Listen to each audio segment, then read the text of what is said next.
Hello everyone, and welcome to Keeper, a 5th edition D&D show, part 2 of 2 parts. It's a 2-parter that has a second part. This is the second part. I remembered to record. I got channel points for that.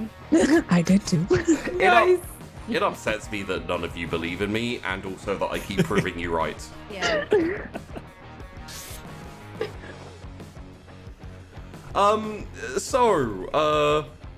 First up, we're going to do very quick intros, then we're going to have a very quick recap, then we're going to have a probably less quick show, and we'll see where it goes from there. We'll improv after that.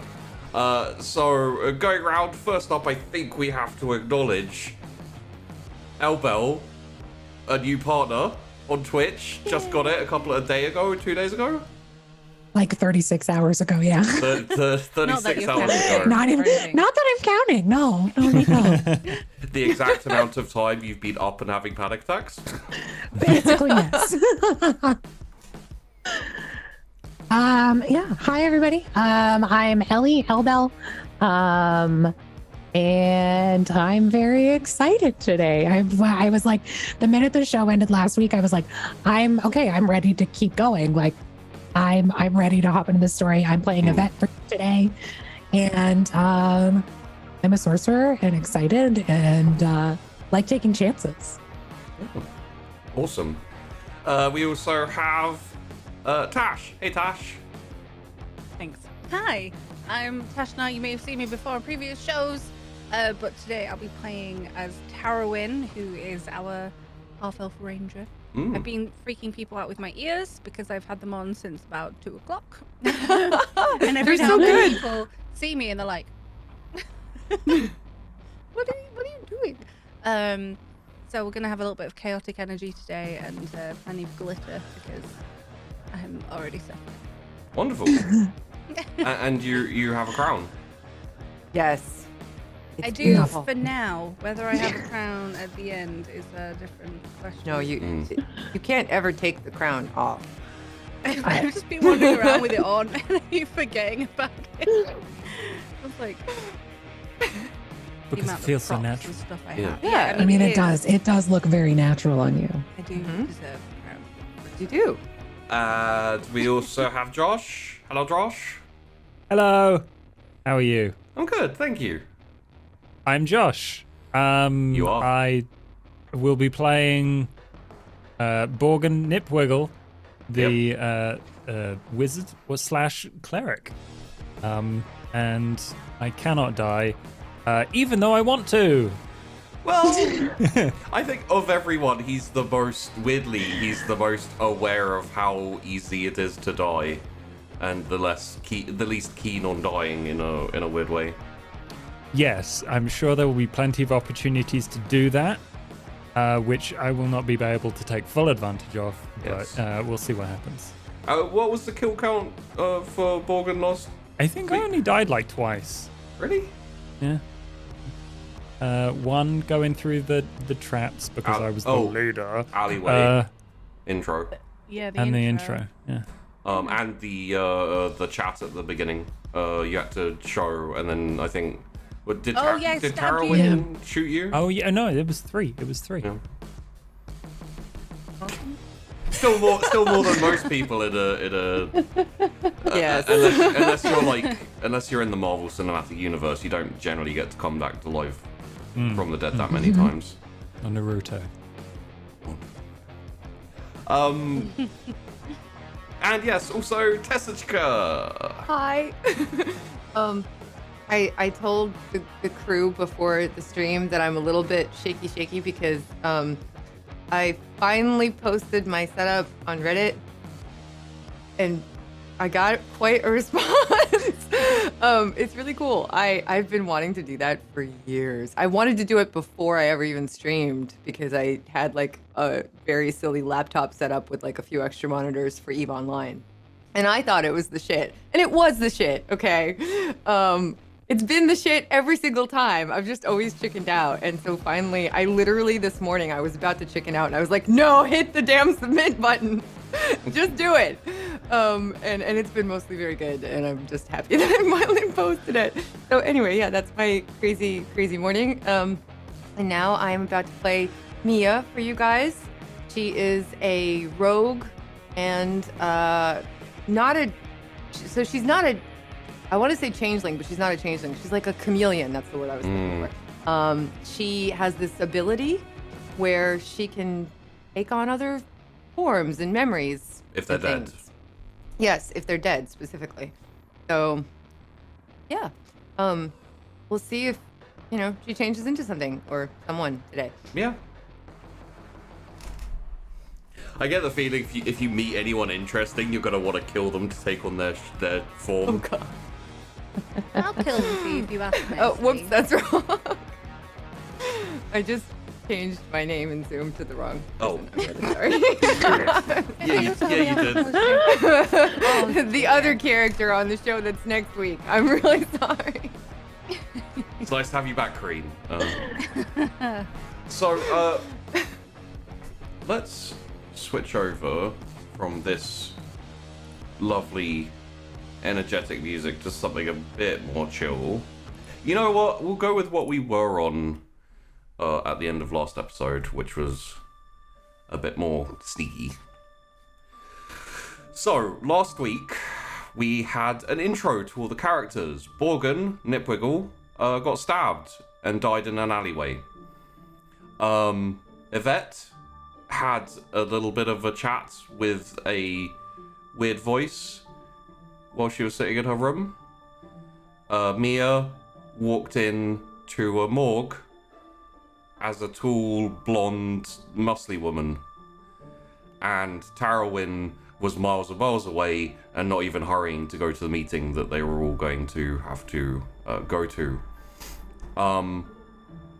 Then everyone turned up at the meeting. Tarrowin popped into existence. Yvette lost a toe. Mia turned up as a short brunette or raven-haired woman, quite petite, and Borgen just wandered in with blood all over him. They then showed off their abilities. They have curses, artifacts, different bits and pieces that let them do unique things. Borgen Nipwiggle can't die. Tarrowin has a brush that is inscribed with runic writing and essentially lets her swap positions with anything it's jammed into. Like, for example, if she jams the brush into someone's hand, she can then swap with them, which is what she did with the assistant to the mayor. Got a nice free chair. You got yeah. Mia can take on the form, memories, and everything of something dead that she gets into contact with. So that's why she was in the morgue. She went and she found a body that she liked, swapped over, and wandered off. And Yvette can perform any action as long as she flips a coin and guesses right. If she guesses wrong, depending on the action that she wants to take, it has a feedback, a drawback. Anyway, they were hired, they were put on contract to help clear out the mountain, X-Mountain stronghold, the mountain stronghold of Mount Firebore, which was previously the domain of a Dark Lord, a dark evil person called Malien, who was defeated about 100 years ago, and now the mountain stronghold is a little bit infested with random crap that isn't wanted in there. They decided to go over there. They kind of got supplies together, decided to go over, got waylaid by bandits, shot Borgen a couple of times with arrows, killed the bandits, and made their way to the mountain stronghold. Went inside, Borgen stepped on a trap, got hit by darts, died again, got rolled along the floor, just to see if there were any more traps while he was still dead. Then he came back. Carrying onwards, they found some gnolls hanging out in one of the rooms in the mountain. Yvette decided to step forward and with her coin, decided that what she really wanted was for the entire room to be encased in ice. Flipped the coin, got it right because she gets tails. For some reason, every time last week it was tails. And the entire room expanded into ice, freezing and killing all of the gnolls inside. They carried on a little bit more. There was another room. Inside was just a crown on a little pedestal with a little cushion. Totally not suspicious. Turns out it was trapped to high hell on the floor. So Borgard summoned a floating disc, which the GM was not aware was a thing, but apparently it is. Flew over all of the deadly traps, which would have killed them, and picked up the crown and gave it to Tarwin, who was the one who basically forced him to do it. And after that, with the crown of... it's called the Crown of Command, on her head, which I don't think Tarwin knows, but I think Yvette knows. That's correct. They headed through the door into a more cavernous, rocky area, less built and stone, like, you know, kind of stone sculpted, bricks and stuff. It's more just like a cavern that's been facing from the door. There are two passageways, one to the left, one to the right. There is a weird kind of like sound coming from the right one. From the left one, there is a little sign that says danger, domain of Snizz Gizzit the Destroyer, and in smaller letters, no females allowed. You weren't told that last time. You were.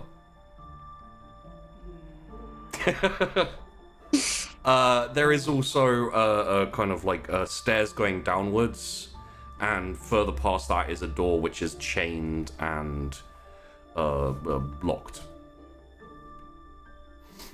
So, now that we've caught up, how about we find out what happens?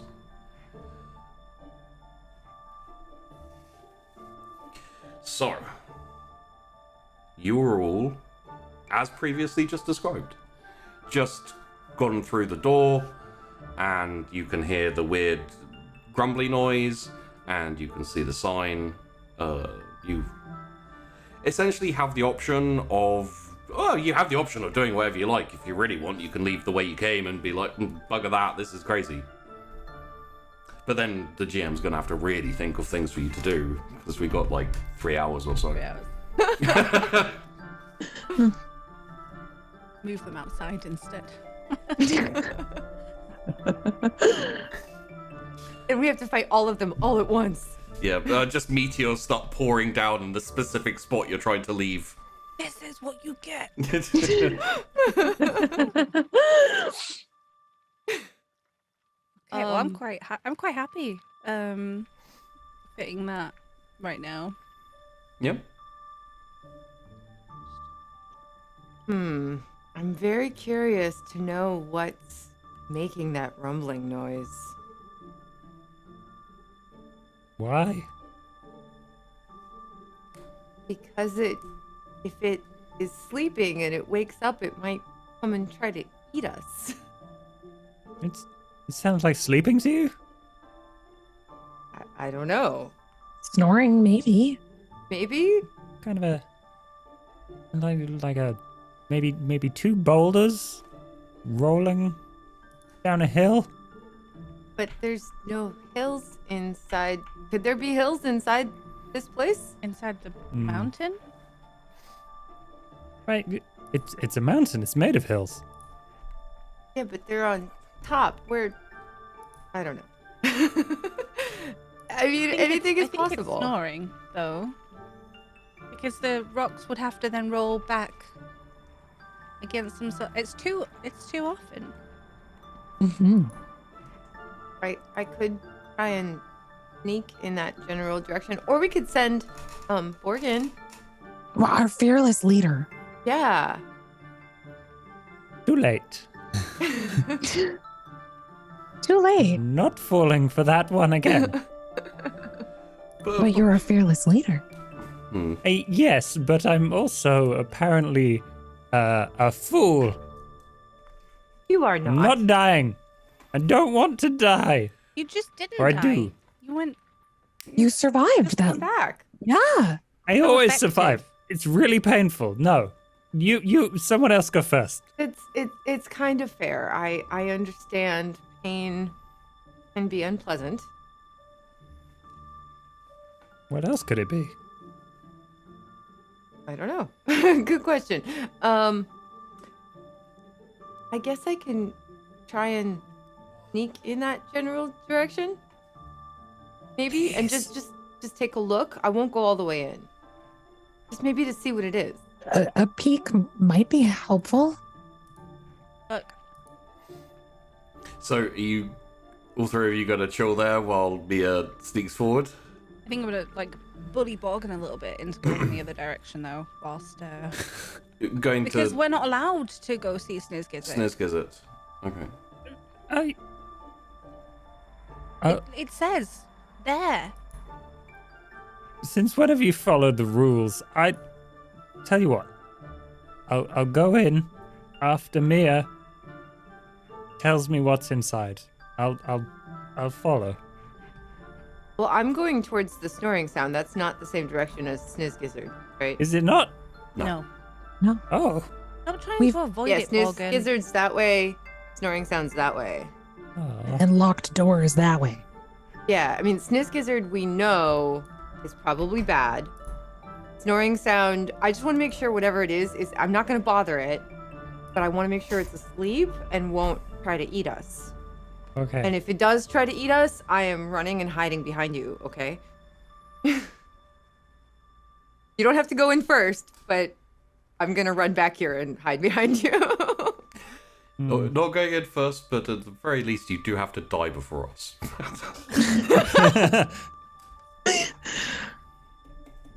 If I can even get away. I mean, I'm taking a really significant risk here. Or you could, just go first. Or I could try and open the locked door. I do have some tools for that. But I'm really worried about that snoring thing. It's loud. I think snoring, I agree. Number one priority, snoring. Locked door. It's a locked door. Whatever it is, that's okay. And then we just, that way we can't go. Also, like, So- chained up with chains going around it and stuff. Could you, Big, like, padlock Tarwin? type thing.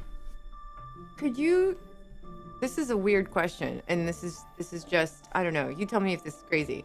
It probably is. But could you stick your paintbrush in the door and then swap places with the door, and then the door would just be where you were? Like, if you stand over there, the door would just be over there?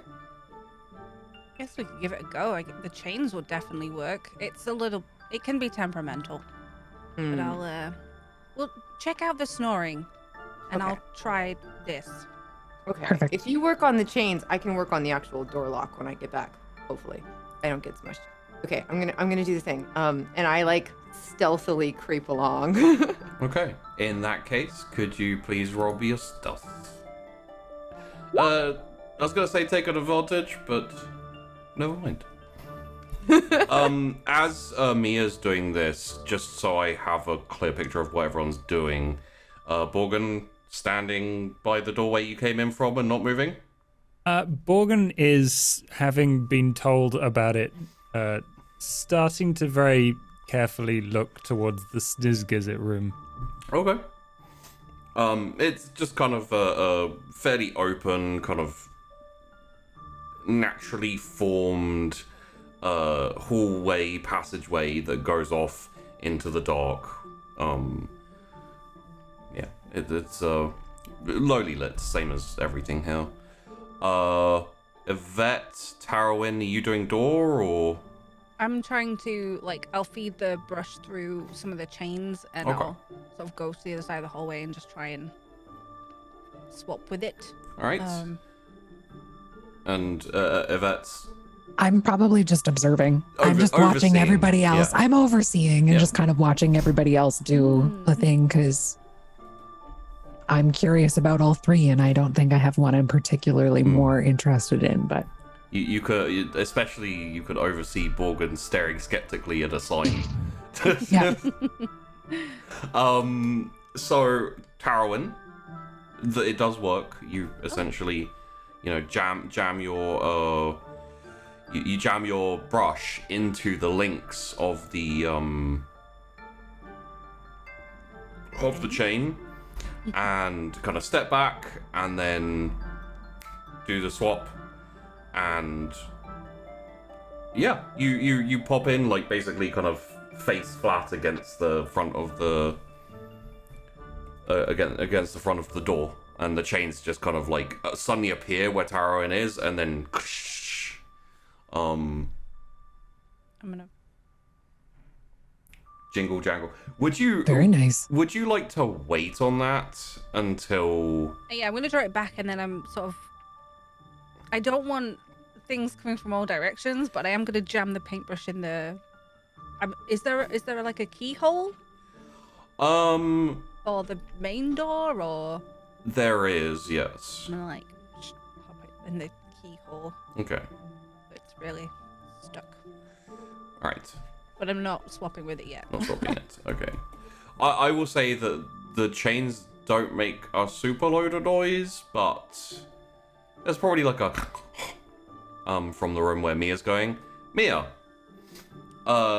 this is essentially like a quick little corridor, like naturally formed kind of corridor that opens up into a bigger into a kind of bigger room, a bit more lighting. There's like a table with like a big table, a big book, and a big chair, and then just kind of like straw matting all over the place, and a little fire with kind of like mostly embers, and a giant sleeping form of, I imagine you'd know this, what essentially looks like an ogre. Big kind of wooden club with a bit of metal rammed through it next to it, and it's lying there and snoring.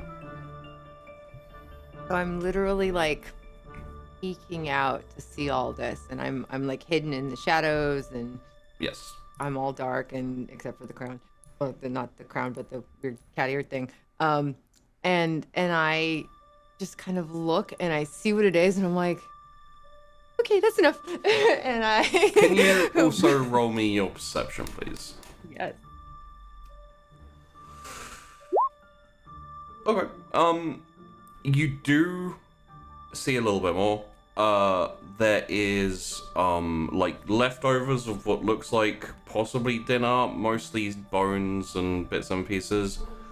Can't really figure out what it was, but there is also on the ogre's kind of hip waist a leather-ish style belt of some kind with some keys like jangled onto it. As it moves, it like kind of jangles and. Oh, that's so tempting.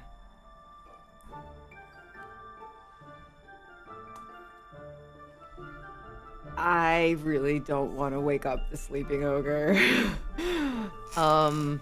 I kind of feel like any lock that needs a key that we come across between me and Tarwin and Yvette, we can figure something out. I'm not going to risk it, but I will remember that those are there, and I'll tell the others. Okay. So you just want to Yeah. like slip back and. Yeah, I literally just like skedaddle back to the group to Okay. tell them what I saw. That makes sense. You don't really want to wake up an ogre by yourself. So Mia comes back, and yeah, what's essentially tells you there is an ogre sleeping in that room. It is big and it is grumbly in the sense of snoring. Yes. I don't know if this is a denizen that we're meant to take care of. Probably. We have to clear out everything, right? He's very, very large. Well, At the contract, like, can I get around? I can- I can make him not large. Oh, Ooh. great idea. Can you make him tiny and then I could just step on him? I can definitely certainly try. What would happen if that didn't work? Would you become really tiny? That would be kind of. I don't have to flip a coin for this one. This is Really? just, yeah. Wow. Well, sure. Okay. I will stealth into the room and go to cast enlarge reduce on Can I the ogre. help her? Like, I'll sneak up like with her just to kind of. Creature or object you can see within range. The range is 30 feet, okay? Yeah. So I don't have to be super close. I just have to like be able to see him. Yeah. Target is unwilling, make a constitution saving throw. Which is 15. In this case... Okay, so it would go from, like, medium... Large to yeah, okay. or medium to small. So, in this case... Okay, so in this case it would go to medium, which I think is the same size as you guys. So Okay. it would essentially, like, shrink down into, like, the same size as you all. Alright. First up, could you please roll me a stealth? This is my first time doing this spell, so Okay. I know I can do it, everyone, but let's see. How it goes. I am not very sneaky though.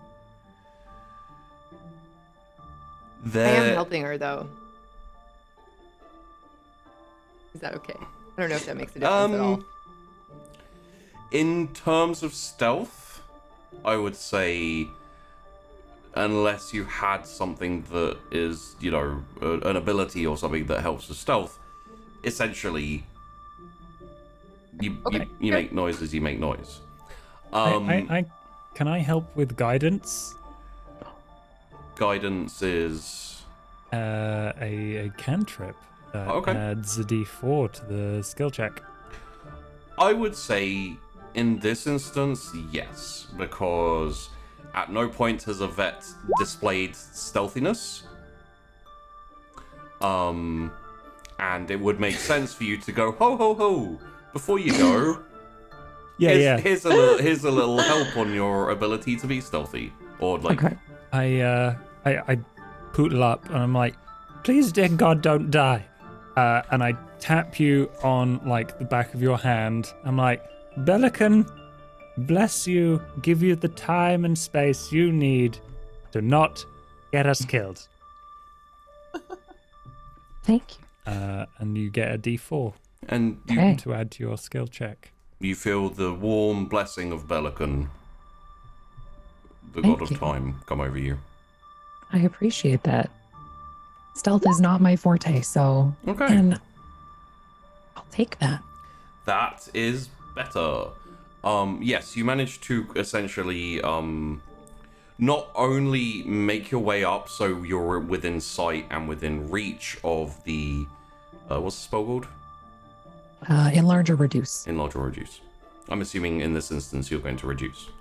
Oh, And not only does it help going up there, you know, you don't hit any rocks, you don't cause any like loud noises to echo through the hallway. Also, when you're casting your spell, you manage to keep it reasonably quiet. So I believe it's a Constitution save. mm-hmm. All right, let's see And how. my spell save if DC is 15. 21.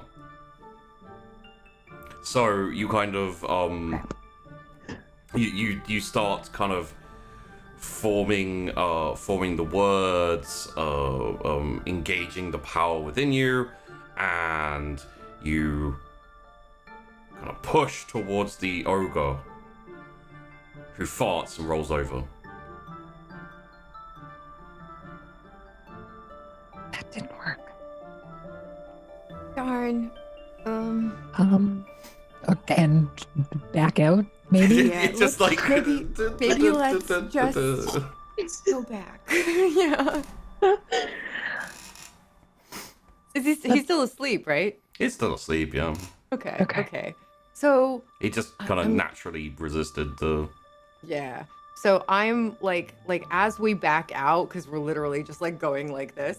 I just like whisper to Yvette. So if the spell didn't wake him, maybe we'll be okay. We just have to maybe not make a whole lot of noise like near this space, and then maybe we'll find something cool inside that can help us take him out later. What I would say is it didn't wake him because he's not magical. If you did this on a magical thing, it probably would have woken a magical beast still being up. That's the ruling I'm putting down on this, because it makes sense that got a big ogre, not magical but fairly resistant. Makes sense that it wouldn't work, but it also wouldn't wake him up. Did I roll perception while I was casting the spell? Like, or would I see? Have I seen? Yeah. You would have been weaving the spell for a hot moment, so you could have totally had a perception or even investigation if you're not concentrating super hard on the spell. Being a sorcerer, you have that natural innate ability, unlike wizards, so you don't have to concentrate as much. Do you want me to roll? Yeah. Roll me a perception. 11. You see the keys. Okay. You see the table and all that type of stuff. You do see that there is a book that's open, kind of with like essentially like what looks like crude writing implements. Okay. Do we want those keys though? Is the question. They're on him. I don't think it's worth the risk. Between you and me and Terwin, I think we should only try to get them if we come across the door we really can't open. Tarwin, I'm going to give you a little bit of extra information. When you swapped the chains with the door, the chains with yourself, they kind of clanked and clangled a little bit as you swapped. The door's pretty big. Yeah, it's gonna be loud. It's going to be a big boom.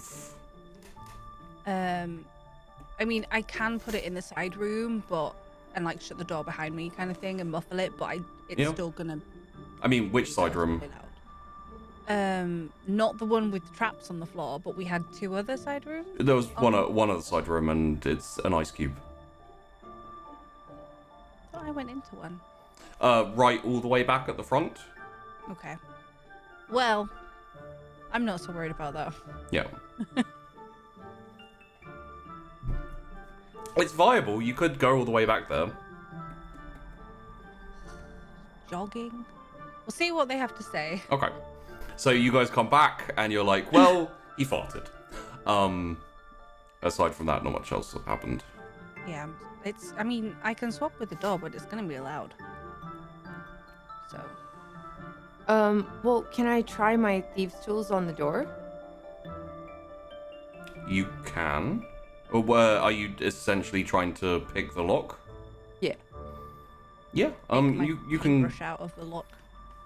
What I would say is essentially it is a big kind of portal door. It's not like a little thing, and the lock is quite big. It's harder to lockpick because you're essentially using tools intended for like a small. Yeah, they're very human. tiny. Yeah. Okay, so then I'm looking at the lock. I basically would be like, hold on, let me take a closer look. And then I'm looking at the lock. I'm like, and I pull out like one tool and I'm like, okay, so you guys, I don't think that my tools are gonna work. Maybe this is a crazy idea, but stick with me. Maybe we get Borgin, our fearless leader, to talk to the ogre and ask him to open the door and let him know that people have been sent here.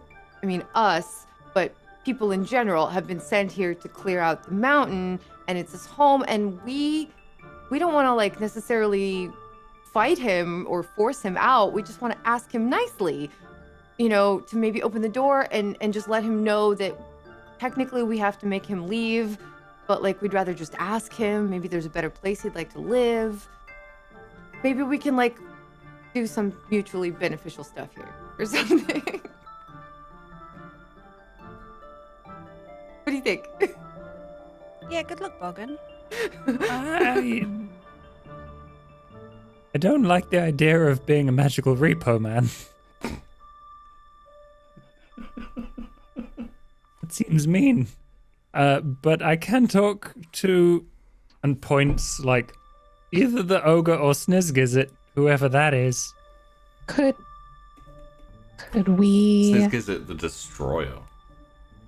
Could the ogre be a snack for Snizz Gizzit? I'll go What take a look at exactly- Snizz Gizzit. Yeah, what is let's do that. What is Yeah. Snizz Gizzit? We don't know. Can I do like a history check or something? Snizz Gizzit the Destroyer should be like a. Sure. Do me a history roll. If you want, feel free to do me a history and religion, just in case. Okay. Religion as well. Okay, religion I'm better at, apparently. I can tell you that you have never heard of Snizz Gizzit. Must be an ancient and powerful warrior, possibly some holy person, or maybe a paladin of some sort. They destroy. It doesn't have to be a paladin of a good god. I'll go talk to. I'll ask them. Okay. Okay. You're not coming with me, No, We're girls not allowed. Bogan. right? I can. Could I borrow your paintbrush?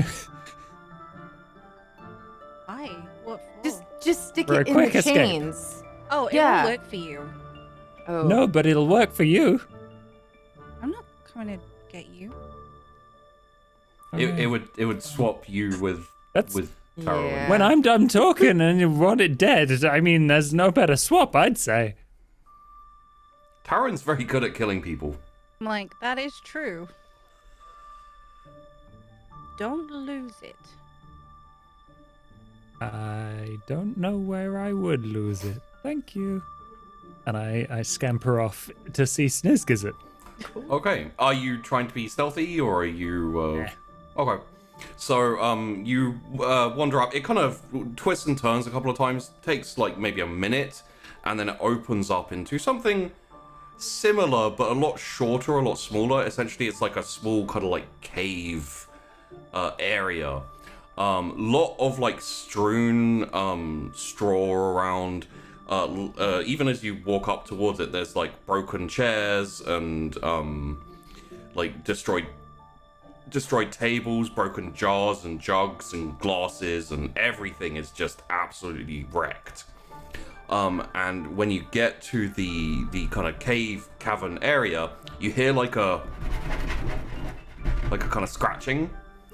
And when you kind of like round the corner and look in, you see what is essentially a little makeshift fire that a couple of the logs have rolled off and are just burning out in the open, almost setting fire to bits of straw and stuff. And in kind of the middle of the room, you see kind of the furry back and like tail in a little hole in the middle of the room, with like dirt kind of flying up from the hole. Not 100% sure what it is, but it's smaller than you. Oh. Well, actually, it's probably about as big as you. Oh, sorry, I forgot you were small. Yeah. I'm gnomish. And I would say, depending on how you would probably look long enough to hear this, essentially says, "Yes, this is a dig. Excuse me, Mr. the Destroyer? And this kind of like rodent face, like, you know, snout and everything, like turns around to look and says, yes, this Gizzit. Snizz Gizzit the Destroyer, yes. Jesus. Hello, I'm Borgen. It like jumps out and kind of scampers a little bit over to you. Oh God. I was wondering if you could help me open the locked door back there. No, Snizz Gizzit is not allowed through the door.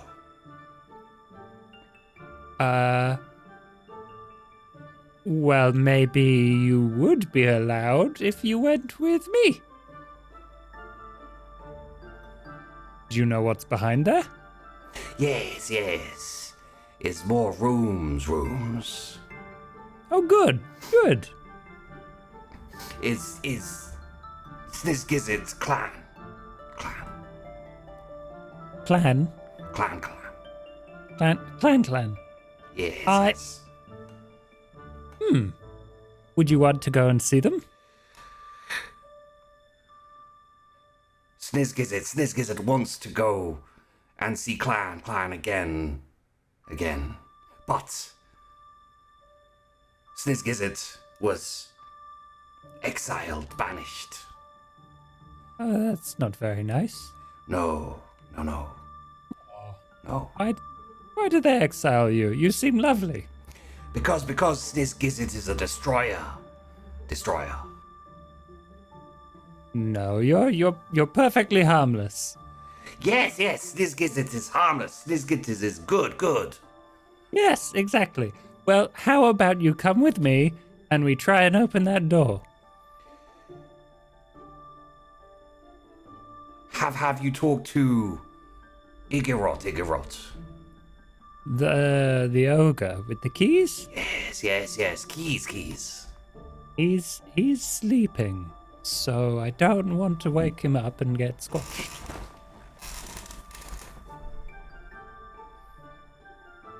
Snizz Gizzit can help.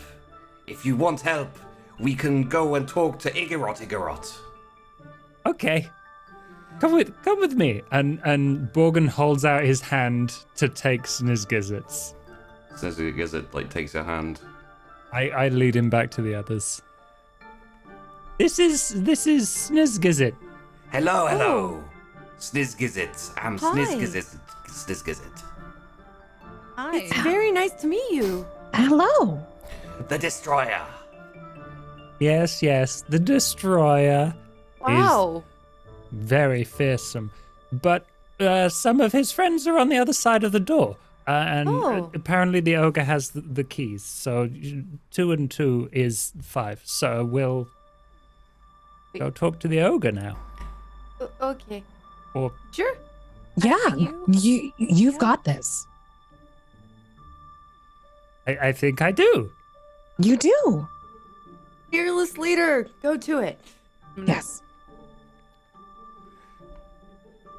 It's like kind of okay. So just to describe him a little bit more, he's very squirrely. He's like very fidgety and very like sharp movements all over the place. Like someone's about to kick him. All he has is like a little knife in his belt, and he hasn't gone for it at any point. Do we know like what he is? Like a rat man, essentially, kind of more rat than man, but more like kind of two-legged. And if you know Skaven, he's a Skaven. Do I know Skaven? Okay. I was just like, if Tarwin knew. But that's happy. We'll. You know, ratmen essentially are more of a pain than anything else. In groups, they can get a bit bold and a bit raidy, steely, etc. Don't trust them with a gold coin. Generally, when they're by themselves, they tend to be a lot more less. They're a bit like Borgen. They're quite small and they're not really up for fighting much. If they're not gonna win. Yeah. No offense, Borgen. None taken. That was a compliment. Oh, okay. You said you were going to help. Are you going to steal the keys? No, we must talk to Igorot and ask for keys. Okay. Shall we all go? But, we must undertake a trial. Trial? Trial. What Trial, kind of trial. trial? Snizz Gizzit says it is dangerous. But, if you are brave of heart, it is doable. Organ is very brave. Mm-hmm. He's our fearless leader. Mm-hmm. And we'll back him up. So, what's the trial? And it kind of, Snizz Gizzit seems to, like, tremble very slightly. You must listen to Igorot's poetry. Is it good poetry? Oh. Will it take him very long to speak it?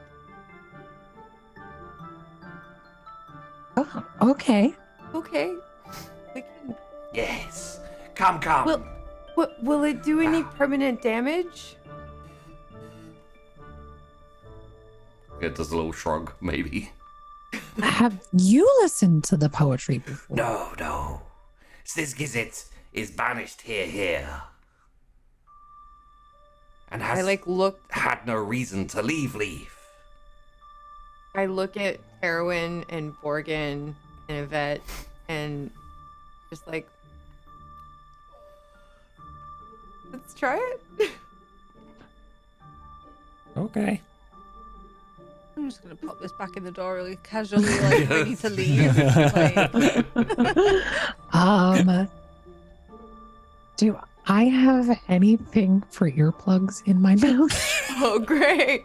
I was just looking at my spells. I prepare uncanny dodge, which just means it's a reaction if something attacks me. As in, like, assaulting your sensibilities? Yes. I'll only use it if it's something that's going to permanently damage me. Okay.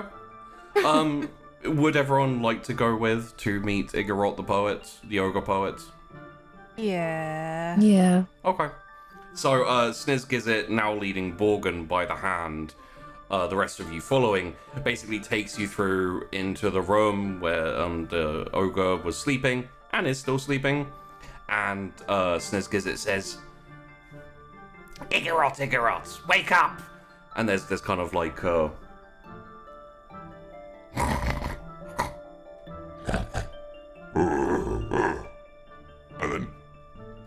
and then he like kind of shifts over, like rolls over back to face you, like the one of his eyes like opens and kind of sees you all, looks down at you, Borgin, who's also with Snizz Gizzit, and says,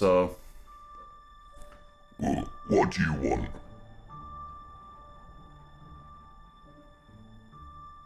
Keys, please. Keys? Oh, you want to go through the door? Yes. Alright, it's been a while. and there's kind of like the floor doesn't really shake, but he's pretty big, and as he stands up, it's kind of like goof, goof, and he wanders over to the table and picks up his, like, now that you see it, it's kind of like very dirty and very like charcoal scribbly book. Goof, goof, walks back and sits back down on his kind of bed nest of what now you can see is also paper and straw and randomly found like little bits, and there's even a cushion in there, and sits down. Before I am willing to open the door for you, you must listen to my latest poems.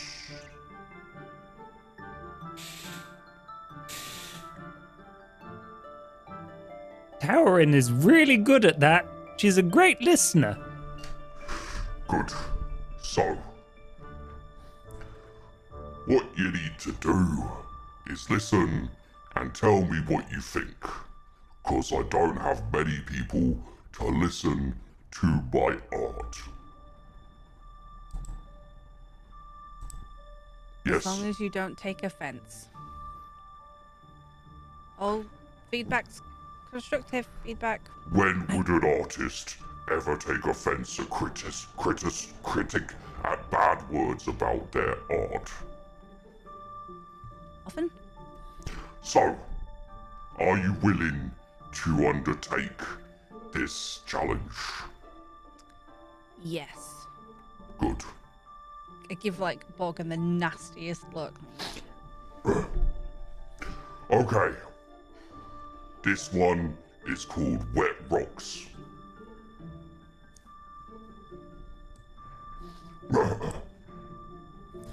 Wet rocks, but like not good rocks, more bad rocks. 'Cause they're wet. They don't rock, but they is rocks. Also, they is probably more damp than wet. Yeah. Interesting. Good use of probably. Thank you. Metaphor.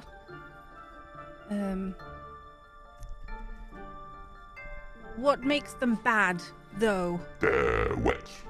But they're not wet. They're damp. You're right. They're damp.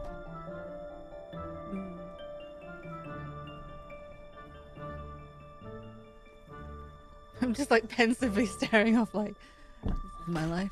This is what it's... And Igorot is like sitting there with the thing, like looking expectantly from one to the other. Snizz Gizzit is kind of like has let go of your hand, Borgen, and is essentially running around now and is currently chewing on the side of the table leg. What was the inspiration behind your poem there, Igorot? I like to write about what I see. Like looking around, is there any wet rocks? Yeah, there's a like one side of the wall is a little bit damp, and like small droplets of water kind of going down now and then. Like it's. You know what? If you like writing about what you see, have you been outside recently? I'm not allowed outside. Who says? The boss Who's the boss? is the boss. If you go through the door, you'll meet him. If you let us through the door, we can have a word. About wet rocks. I mean, if you want, I guess, but I mean about you going out to see the world to share your poetry. Do you want to hear the next one? Sure. This one's called Wake Up. Right. Odd sounds all around me when I wake up. I think they are monsters, but I never see them. Maybe they ain't real, but they is, 'cause I hear them. Turkey leg. I was hungry. Yeah. The reading was so strong with that, and the curveball of turkey leg. Yeah. Unexpected, yeah. Did you get a turkey leg in the end? No, I was hungry. Same. Kind of want a turkey leg. Me too. Turkey leg sounds really good, right? I mean, I enjoyed it. What did you guys think? Yeah, turkey leg. But Strong message, yeah. very strong message. Turkey leg. Unexpected curveball. Thank you. Thank I you. can help you if you're thirsty, but I can't do food. I mean, I don't have... If I'm thirsty, I'll lick the wall. Damp rocks. Damp rocks. So that means they're good. Rocks. Do you want to hear the third one? It's probably the We best have one. to be going. You have to hear all of them. How many are there? It's the last one. Well, these are the latest ones that no one's heard before. I'm Okay. so excited Okay. to hear it. When was the last time someone heard them?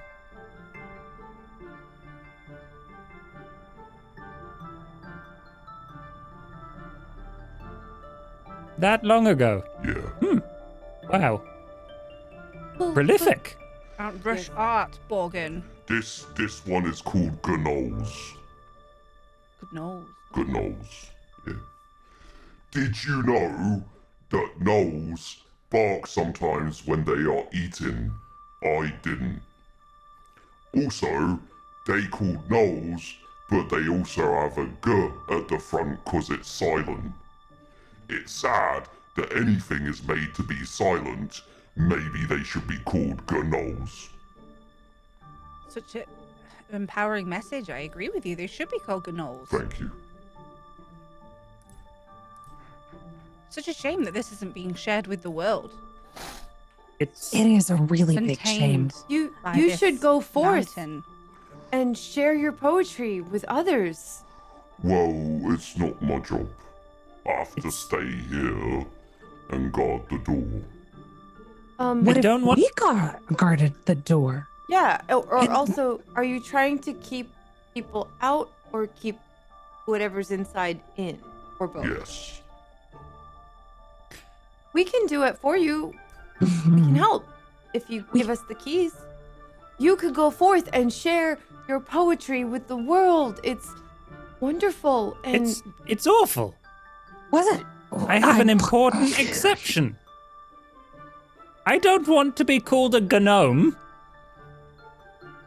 Why? because That's how the it's G is spelled. silent. But nothing should be made to be silent. Yes, gnome sounds better. I agree with I- him that I you agree could with just him. change the name to Gnome, so it would start with an N. It's how you spell things in common. You That could makes take way more away sense. the G and have it go work somewhere where it could be a noise. Yes, Yes. exactly. Yes. You should let the world know that they should change the spelling to make more sense, and all of these stupid exceptions and rules and things that don't make sense in this language should go away. Like And you should- knife. Yes. And you should spread your poetry because it is wonderful and also it will be enlightening to people of the world. They will learn things like that they should change gnome to gnome. And that No wet one will rocks like are bad. Yes. Yes. That's stupid. You'll No be one will like it. teaching I'm gonna You'll be- like stab him a little with the arrow I've been making. Yeah, I'm gonna step on his foot a little bit with mine. Oh my I get gosh. simultaneously attacked from 3 directions. I'm not gonna lie. Even though there is a critique in there, just the pure fact that you are talking positively about his poetry, he's not even paying attention to the negative Borgin. Yeah. He's just kind of nodding along, like, oh, that's exactly what I meant. Yes. Yes. It's not exactly relatable. Wet rocks. Yet. Right. Well, you listened to my words. So, if you want, I can open the door for you. But I will warn you that it is dangerous in there, so you should be careful, because I don't want anyone who heard the words to die. That is Thank so you. kind of you. That I That agree is- with. Yes. We will be careful. We Very don't want to careful. die either. We'll be okay. We've got Snizz Gizzit to come with us. Yes, this Gizzit is coming with you, yes. Thank you for sharing your art with us. Yes. It's alright. Okay. And he stands up and goof, goof, and then starts kind of starts goof, move. And I'm guessing you move out the way for him. Yeah, as yeah, he's- absolutely. Yes. goof, goof. And as he's walking down the passageway, you just hear a bit of a thump, and Ow! Bugger. It's a little bit too short for him, the ceiling. Goof, goof, goof, goof. I assume you're going to follow around. Snizz Gizzit is going to come back and take your hand, Borgan.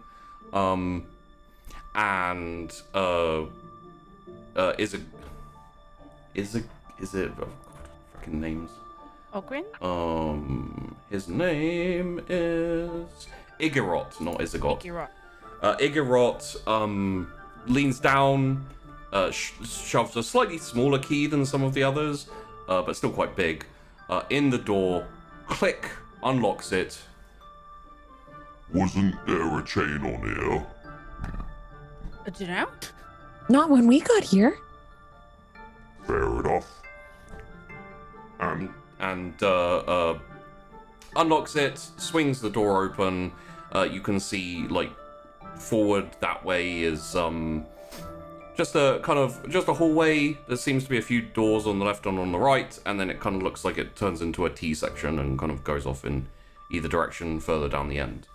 And Igorot says, Feel free to come back and say hello whenever you like. You And- will. Yeah. Thank you. I really hope you get to share your poetry with the world.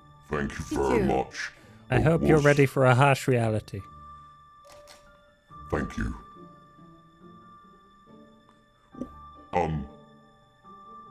If you see the boss, say hello from me and ask if he has any turkey left. What's the boss's name?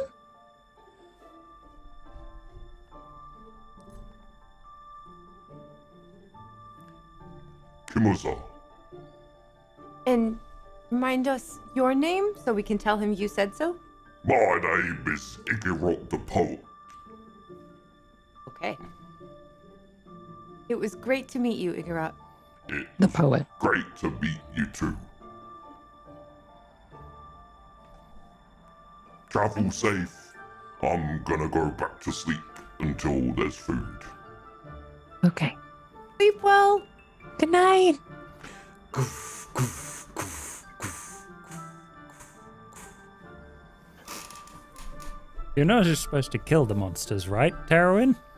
Why? He wasn't really a monster. He was That's- kind of sweet. And it's And- not what it says in the contract. It says clear it out. Yes, we Not don't have yes. to kill them.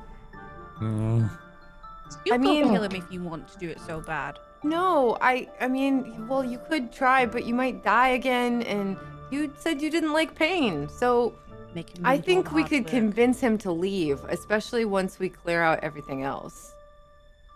Plus, that last poem was pretty good. Yeah. You're deluded.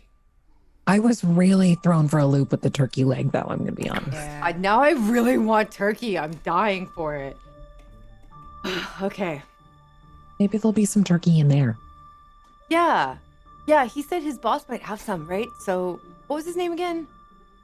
Kimoza. Kimoza. Kimoza.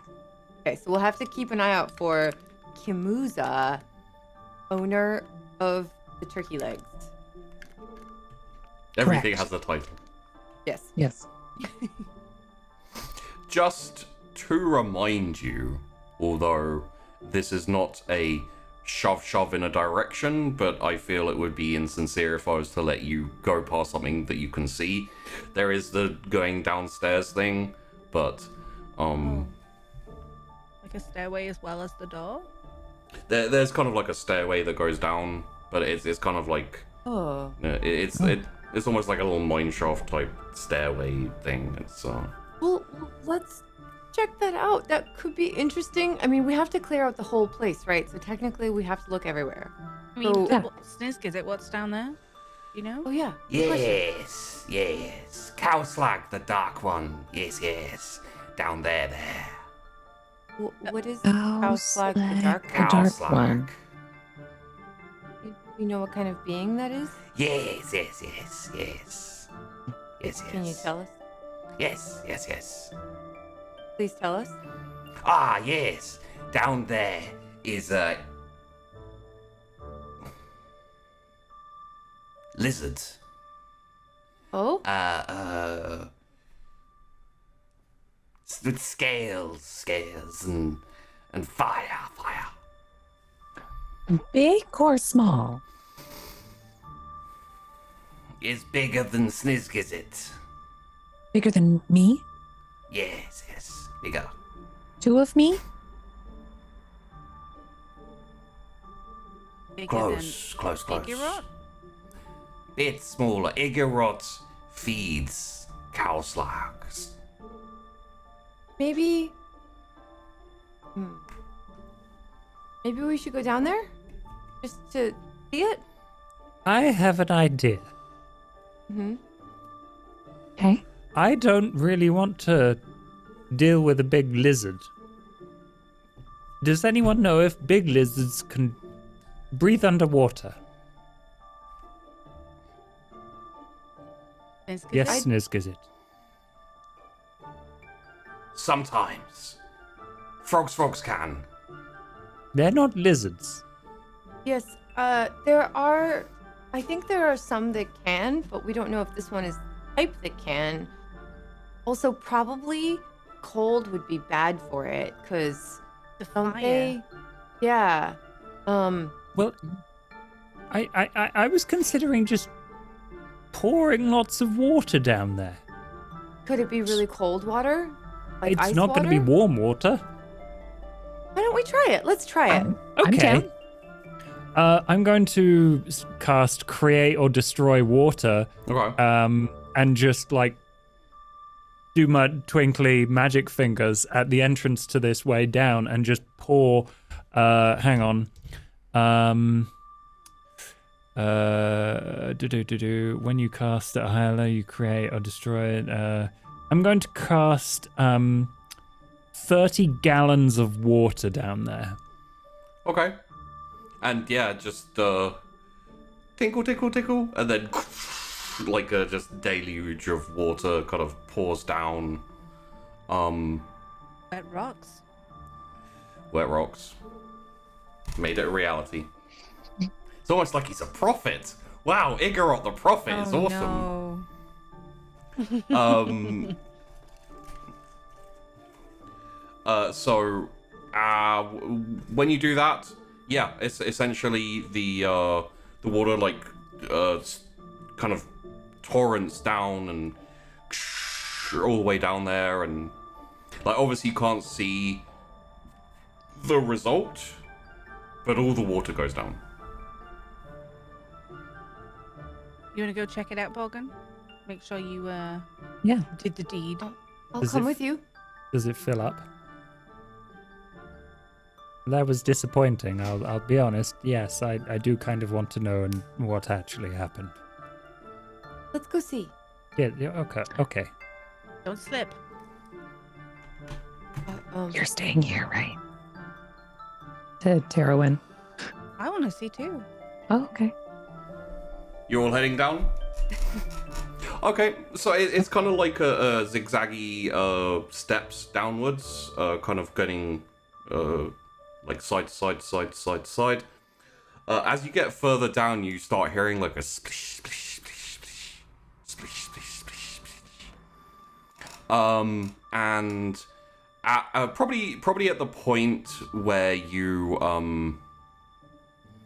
probably at the point where you're like getting close to the bottom, there's essentially a like a platform that peeks out over a deeper kind of like pit, like quite a large pit area, which currently contains a lot of water that looks like it might be slowly going down, and what essentially amounts to, you know what, roll survival, anyone who has knowledge of beasts and lizards and other things. You can probably take a guess, but... Tarowin, this is a young black dragon. Oh. And it's just kind of like splishing up and down, like having a bit of a swim. Oh. We have to clear this out. Yep. It's not grown. That's good. What do we do? Do I know anything a bit more specific about sort of their weaknesses or useful information about them for hunting in that way? Okay.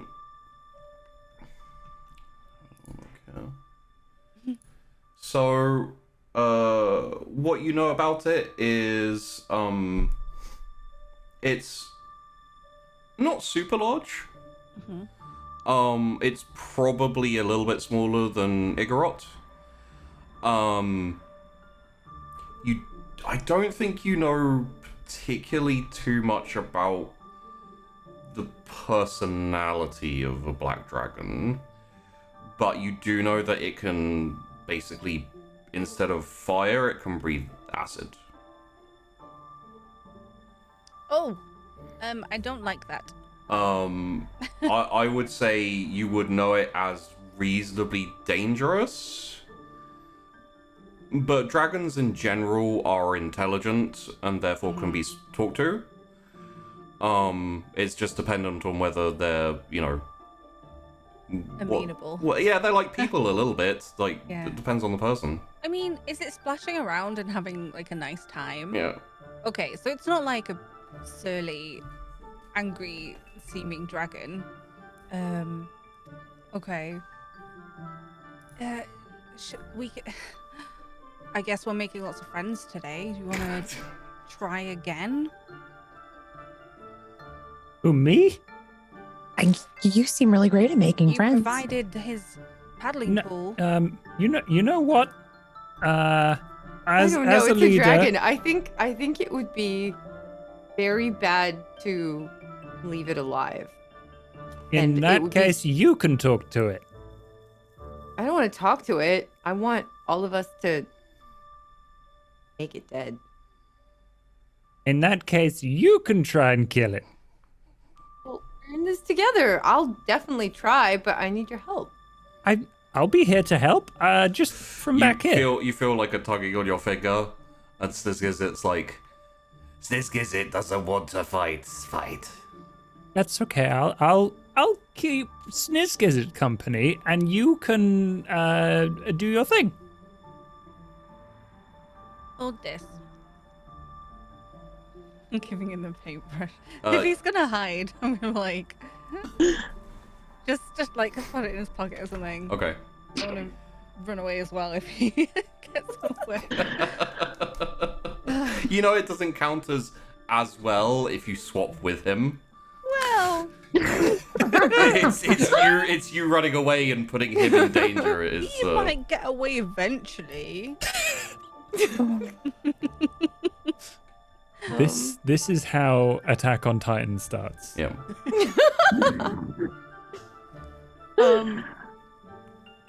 I mean, We could put that as option 2. Give it a go. yeah. I'm gonna say if you hang out here for too long, Yeah. it's gonna notice you. We're all just talking. Oh hi, little cow slag, is it? And right. The dark one. The head like snaps up but just keeps paddling. Oh, hello. Hi. Hi there. The voice comes up in all of your heads, Oh, that's kind of echoing around. Yes. Hello. Wait, it can't read our thoughts, can it? Can you read thoughts? No. I'm like trying desperately to just think of kittens. Kittens. This Only is- kittens. That's all in my head. This is more just like telepathy. Are you my Okay. new keepers? Yep. Did you bring food? Because I ate the last keepers. I have brilliant good berries. If you want those, very filling Magical? and ration. Kind of. Well, they're not in themselves, but I use magic to get them. Does that count? I don't know. Oh, they are infused with magic. I told a lie. Whoops. Well, do you prefer them with magic or without? I'm not much of a fan of things that aren't meat, but if they're magical, they have some use. Yeah, I mean, we're just gonna head out aside if you wanted to join us, and I can bring you the good berries. I'm not allowed outside. Well, I've been you're not grounded. keepers. Wait, What did you do? who grounded you?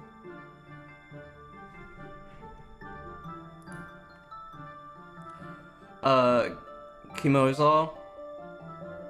Uh-huh. The owner of the turkey legs. He does. Why did he ground you? Because I ate my last keepers. Right. Well, Didn't provide enough turkey legs. Didn't bring any turkey legs. or good berries. It's all stupid anyway. I mean, it wasn't my fault. I was just hungry. And I don't think that I should be held responsible for what I do when I am feeling hungry. And I didn't even want to go outside anyway because it's stupid outside. Okay, well, I mean, if do you want some good berries anyway? Sure. We can go talk to Kimoza for you. You know, if you're gonna be friendly with us and as your new keepers. Okay, yeah, that would be really nice actually. Yeah? And I mean, I don't care, but I'd like to go outside again. Yeah. Yeah. Not that you care, but No, yeah. no, maybe no. like we could talk to him about that. And it's really boring down here. Like, this is the most interesting thing, and it's already draining out. You like Logan, the water, get him huh? Some more. Some more water, please. Thank you. And I'm just gonna get the good berries and. Yeah, as you kind of like create them in your hand, it like paddles up down below you. It's quite a ways away, but you know it's something you could kind of drop, and it kind of like this door opens, and it's got like there's a little bit of kind of like greeny, acidy goo dripping off its teeth. It's like That looks intriguing. Very intriguing. Can you catch? drop, and then Kind of cute. and this kind of like No. chompy, chewy. I mean, it's a young black dragon, so it's a teenager. Yeah. Oh, poor baby. I guess we've got to kill it. What? Yeah, Mia. Okay. Well, we're gonna go talk to Kimoza. Is there anything more you want to chat to him about, or us to chat to him about? I mean, you could say maybe that you think I'm sorry, but I'm not saying I'm Are sorry. you sorry? I mean, yes, Is that a lie? not completely a lie, but I mean, I do feel bad because they were just doing their job. And it's not polite to eat people when they're just doing their job, because then they can't come and feed you more. Yes, that's a very that- good point. Have you learned your lesson? Would you eat subsequent keepers? No. Well, if you're not going to try to eat us, then I guess maybe we can talk to Kimoza for you. Do I believe that he wouldn't eat subsequent keepers? I don't believe him at all. Roll me an insight, please. 16. 18. Where is insight? Okay. 5. 4. Oh god. We just fully believe him. Yes. So Mia and Yvette, you feel like they're on the up and up. Borgen and Tarrowin, much less so.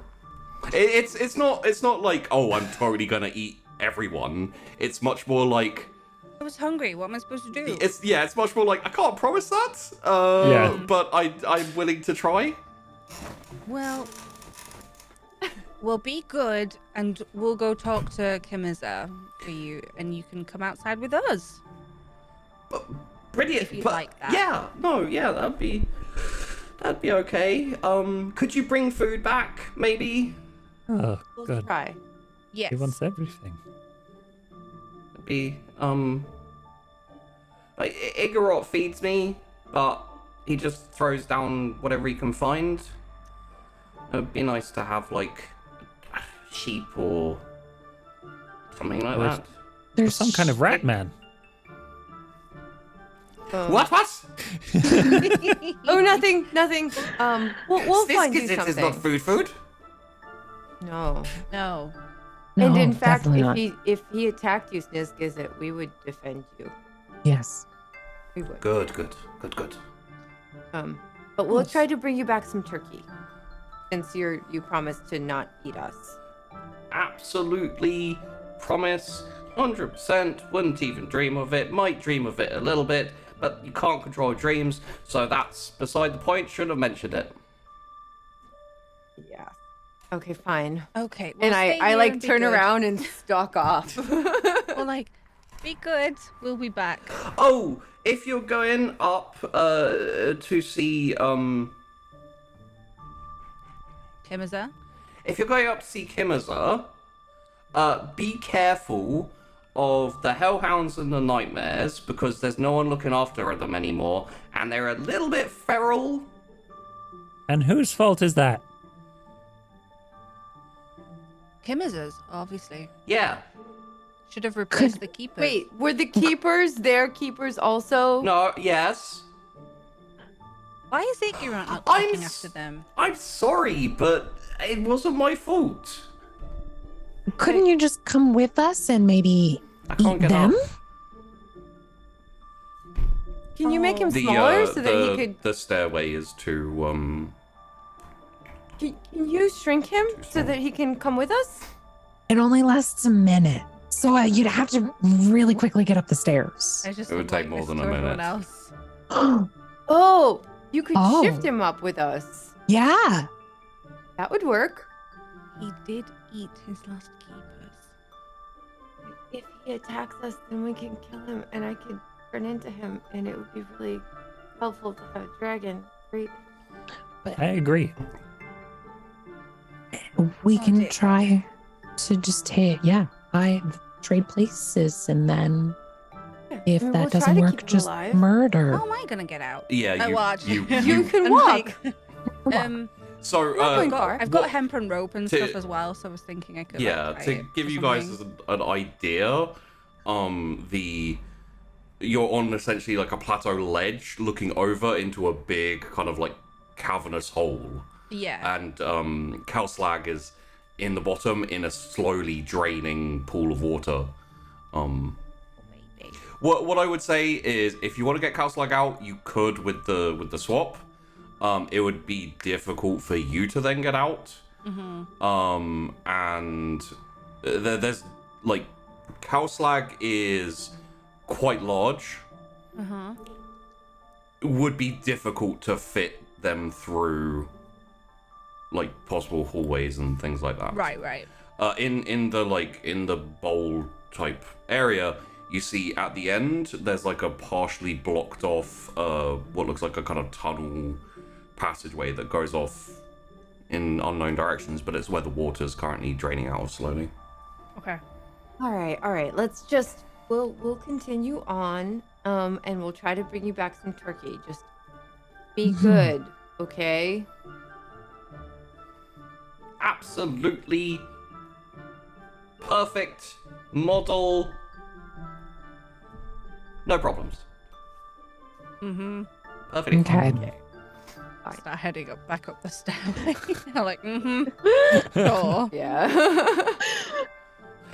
Not that you need it, but good luck, and also maybe come back to say hi later if you're bored or whatever. Like, it's no big deal. Yeah, we'll see. The voice kind of like fades away as you move up the stairs. What a nice dragon. He's very young. Kalslag Very. is bored. Get him something like a hobby or something.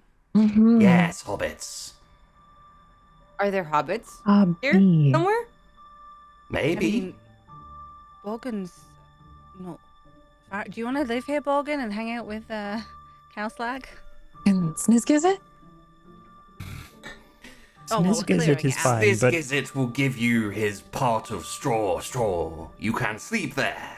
Oh, you can snuggle up together. Yeah. I would rather finish this mission, get rich, and never see you again.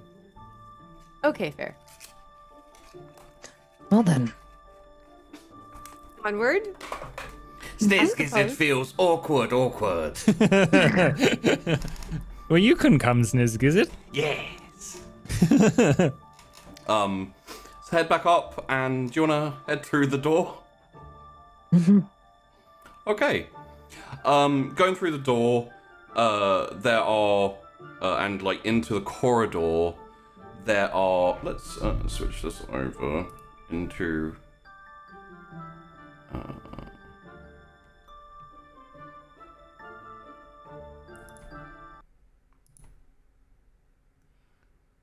I'm not sure how appropriate this one is, so give it a second. Give it a go. So there are multiple rooms, 2 on the left, 2 on the right. You can hear a small amount of scuffling and murmuring from. Everyone roll me a perception.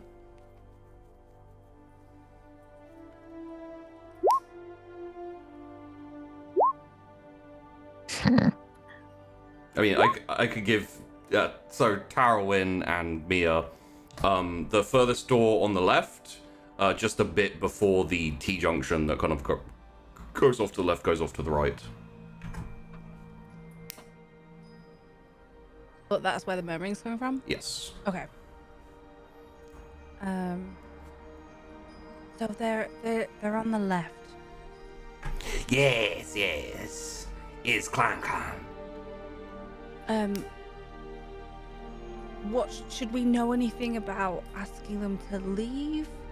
Snizz Gizzit? Are they going to be receptive to that, or should we just kill them straight up?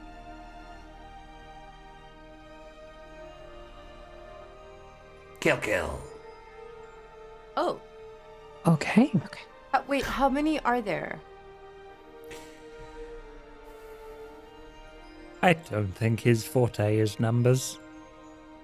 Fair Many. point. Many. Some many. Bits, some many.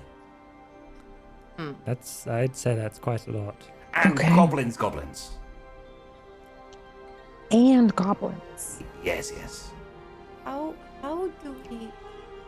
do we do with so many? I'm good at small fights, not big fights.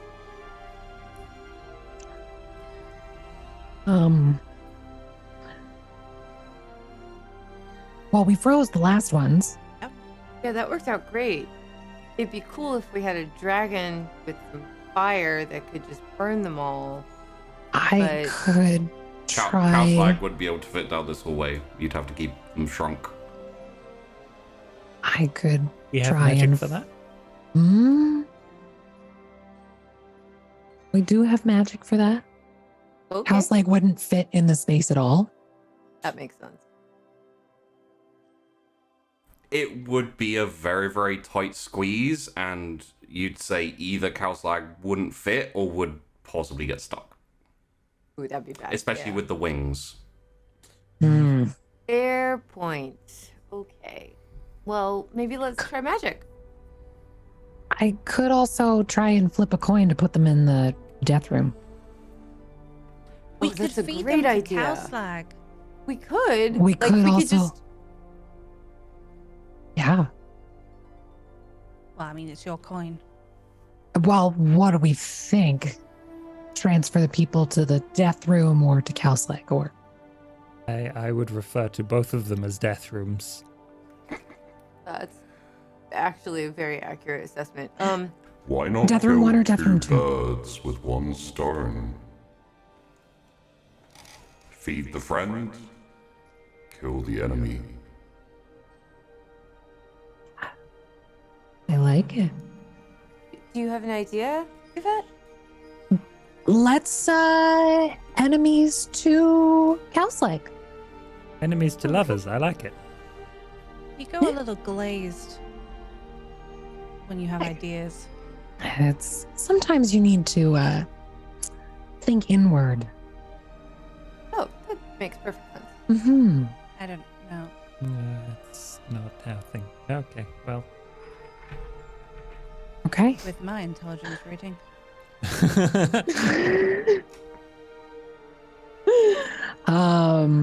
So flipping a coin to put all of the creatures, the goblins and the... Do I have to see them before I can move them? I mean, they're there, so essentially you can have the action. I want to move everyone in this room into Cowslag's den. Okay. Of what's probably soon going to be very wet rats and goblins being eaten by a very happy dragon.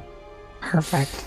We said we bring food. Okay, let's flip that coin.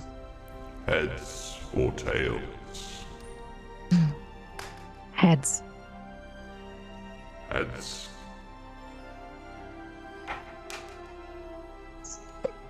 You're so lucky because you know who would go down there instead if you'd failed. Oh no! I was What wondering about At about least he that. was friendly. I was gonna offer you the paintbrush, but I was like, nah. I'll see if you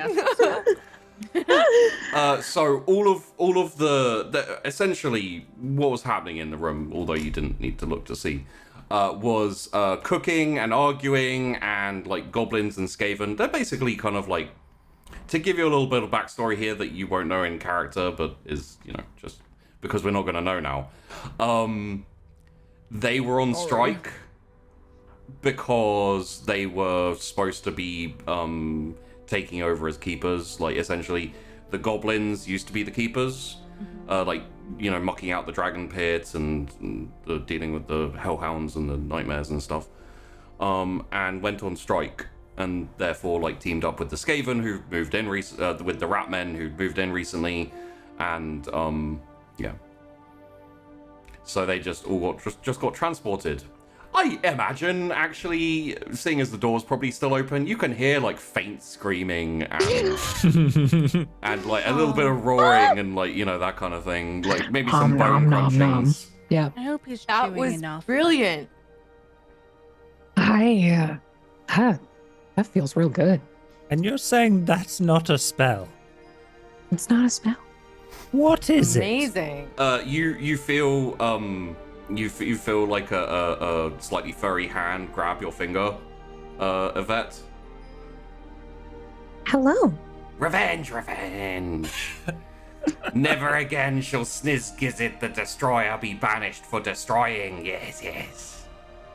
Snizz Gizzit is sworn companion of Coin Lady. Yes. Coin lady, paintbrush lady, cat lady, and Borgin.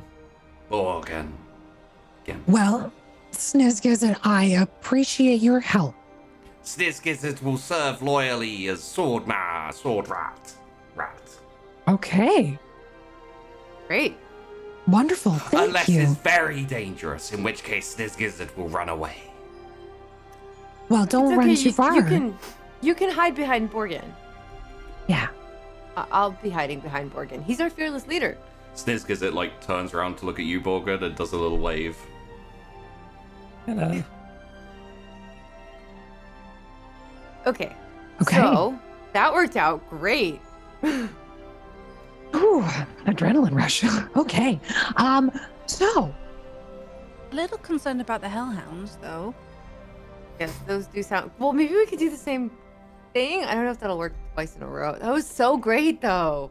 Does it have rules of like you can't do the same thing over and over again? Or that would be that'd be a No, cheapie. I mean, like, it's always dangerous, so, Okay. you're always I'm just risking yourself.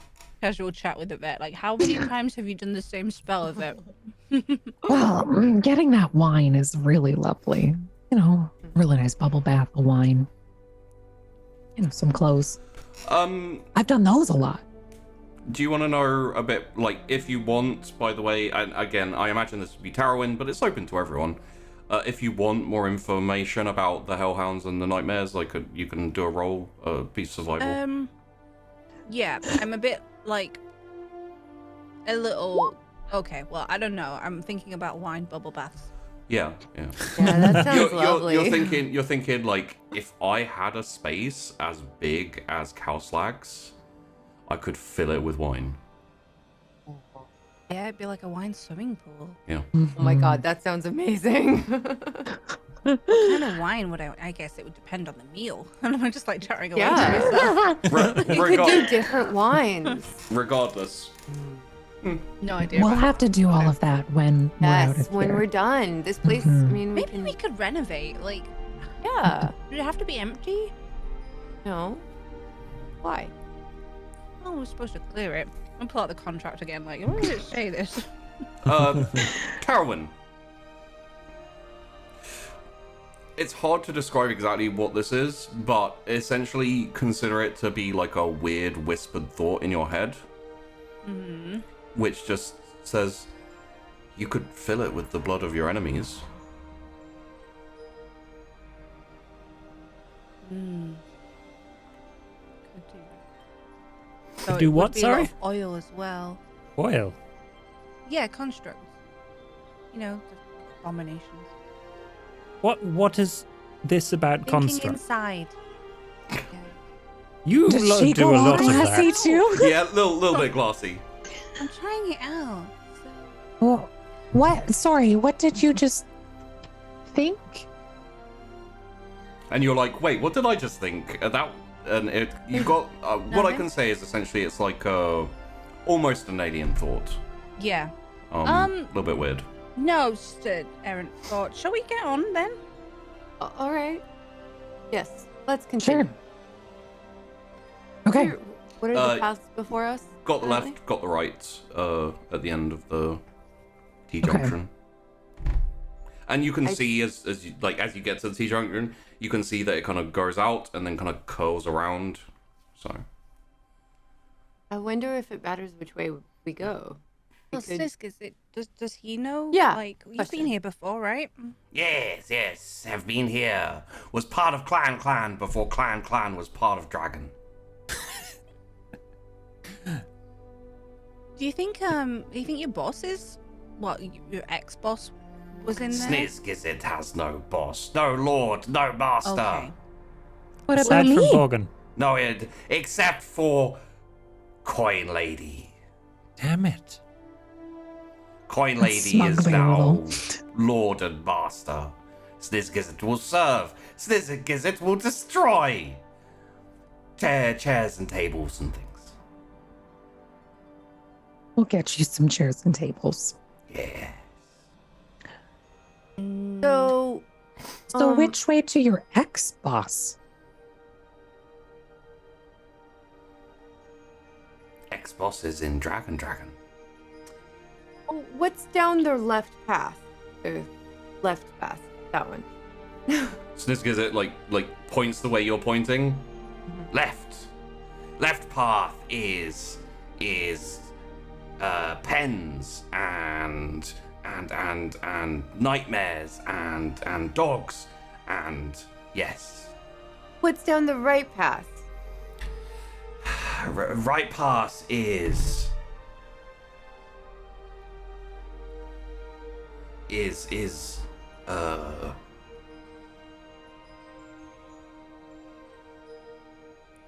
dens and sleepings and jail. Dungeon. Okay. Do you think there's anyone in the dungeon? No. Whole place is empty, aside from some of us. And Kimoza got put into the dragon, right? That's No. where's he? Snizz Gizzit has never heard of Kimoza? Kimoza's an ogre, right? I think Owner of the Yeah. turkey. owner of the turkey. That's I what think Um, Figurat said he was his boss. I might have said the name totally wrong. Yeah. Okay. Well then, empty place or If you want to go see boss, then would be in throne room. There's Which a way is that? throne. Points both ways. Oh, Well, okay, maybe we go through the place that's empty to the throne room and we see what's there, and then we can go around to the other place. Mhm. And maybe we'll find something there that can help us to defeat all the denizens on the other path. Okay, so let's go. I think it was. Which way was it? Left. way? And points right. Right. right. Let's go that way. So Right, I go the left. way he's pointing. And you heading right essentially? yes. Snizz Gizzit is currently still glomped onto Yvette. And as you go, essentially there are multiple doors. You can look inside, but I can tell you they're all empty, they're all deserted. There's kind of like the remains of beds and nests and all manner of bits and pieces. There's multiple doors. This is like a big kind of not winding, but big curving kind of like corridor. Is there any turkey legs en route? No. There's also a big kind of like iron cast door that's very kind of like barred and forbidding, and you can kind of peek inside if you want to get in there or not. It's down to you. Essentially, there's multiple like jail cells and like kind of manky, slightly rotten wooden table and chair and things like that, like little candles on there. Morgan's gonna go into the jail because he's pretty certain that that place is safe. Okay. The door opens, so it wasn't locked. And there's, as I said, there's the table and bit. It's kind of just next to the jail cells. Essentially, like, if a guard or someone was to sit on it, it would be reachable by the bars. That's how badly it's, like, laid out. And there's, like, multiple jail cells, probably about 10 or 15, just kind of, like, down this little corridor hallway bit.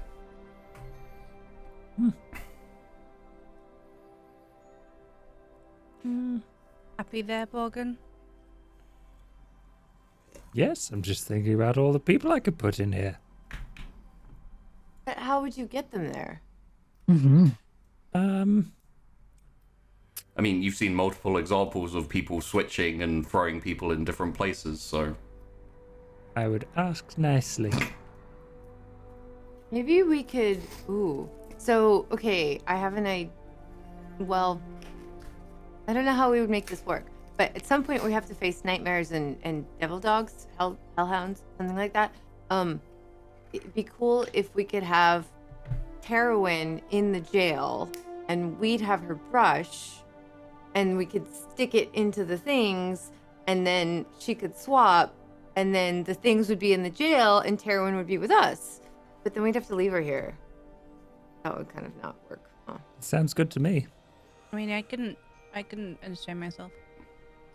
No, but let's remember the way back to here in case we need to do that later.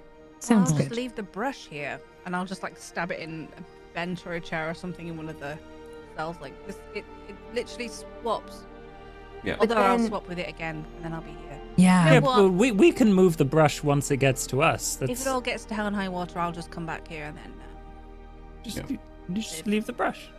Well, you can just recall the brush too, right? If you ever Yeah, needed that it. too. Not a bad True. idea to leave it here, because if they're chasing us, we could be in the dungeon, and then we could close the door, and then we'd be safe. Do you want to just, like, stick it in a table or chair? It'll put you right next to the door, basically. And, I'm thinking like if it all goes to, like I'll be fine. yeah. Okay. Yeah, everyone. Great plan. Sounds good.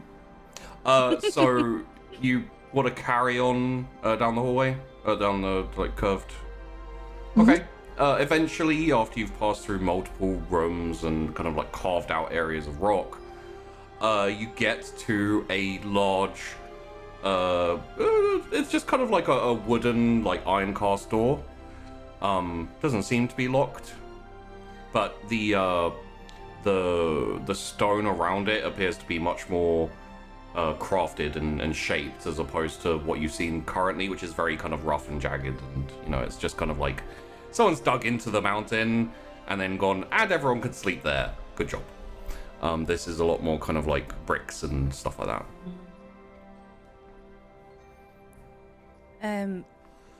Throne room. Oh. Okay. Yes. Is there no one here? Door is closed. Oh. Okay. I guess we could just try and open it. Right? Is it a big door like the previous door? Yeah, it's pretty big.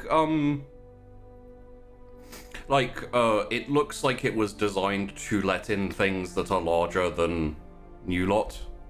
But yeah. Fearless leader, I think, should be the first to open the door. To the I throne agree. room? Certainly. I will walk up to the throne room door and try and open it. Yes, you essentially turn the handle and push, and it opens. And inside, from what you can see, is essentially a long line of tables and chairs and chandeliers coming, like, kind of chained and just like hanging from a really, really tall ceiling. This is like a pretty big and wide room. But even as it is wide, it is much, much taller. And I'm gonna say for the sake of this, probably just Borgen would see, because probably only Borgen is kind of in a position to see most of the room. You can also see on some steps leading up to a dais is a throne, and is a man sitting in the throne. Is there turkey? There seems to be no food on the tables. The tables are all kind of they haven't been used in quite a long time, it seems. I'm going to cast locate object on turkey. Okay. Yes. There is. Wait, how far does it go? Within 1,000 feet of me. Jeez, Wow. yes, I know every turkey-based lives. thing Yeah. in 1,000 feet of me. So, further on the other side of the room, there's a door. Past that door, there is turkey somewhere over in that direction. Okay. Well, yeah, I'm gonna go inside and give the thumbs up to the others, and I'm gonna like start scampering up to the throne and take a look at this dude. Okay. In that case, do the rest of you walk in as well? Yeah, I'm walking right in. I'm standing at the back. I'm kind of also in the back, but I'm looking around like what can I see? Yeah. So, at the throne, there are a couple of braziers with, like, it looks like they were almost, like, spat up from stone. They're very kind of, almost like they were liquid first, and then they were, like, frozen as liquid, and, like, there's, like, fire kind of spewing out of them from the sides. The throne itself seems to be, like, something black and shiny, at a guess, obsidian, maybe, and is very kind of like, looks like it was kind of hacked directly from stone and then just set up as a throne. The man sitting there is wearing a waistcoat and has shiny black shoes and very serious just black trousers. He has his white hair up in a little bun. like that. Very pale skin. And looks up as you walk up towards him, smiles, and says, "Greetings. Welcome." Hi there. Hi. Hello. What's your name, sir? My name is Kimoza. Oh, you're Kimoza. I am I Kimoza. thought you were an ogre. Why would you have gained that impression of me? Well, because it was a misconception. We met Igorot on the way in, Yes. and he was lovely, and he told us some poetry that was lovely, and he asked for some more turkey legs. Ah, thank you. I shall see to it that some turkey is sent directly to Igorot. I Oh, great. hope that you haven't had too much trouble in getting here. No. It wasn't too bad, actually. Good, good. And the gnolls and the rat and goblin were not too much of a... Is that I've Snizz seen Gizzit? Uh-huh. And Snizz He's our friend. Gizzit, like, kind of hides behind your leg a little bit. He's our friend. He's been very helpful. He's done a great job. Very well. Yes.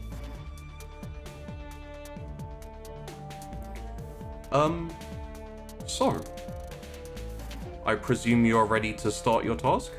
Well, I hope you're ready to start your task. What do you think our task is? Your task is to help clear out the mountain, Oh, correct? how do you know that? I was the one who hired you. Oh. It's nice Oh. to meet you. Cool. Hi. Good. Thank you, it's nice to meet you all too. Yes. We fed all the gnolls and goblins and stuff to the dragon. Cute kid. Houselag really deserves to go outside. He was just really hungry. Very hungry. Cowslag is on a timeout until Cowslag can learn to behave themselves. He said He kind of was- sorry. Yeah. Yeah. He did say kind of sorry, and he was very good. He didn't eat us.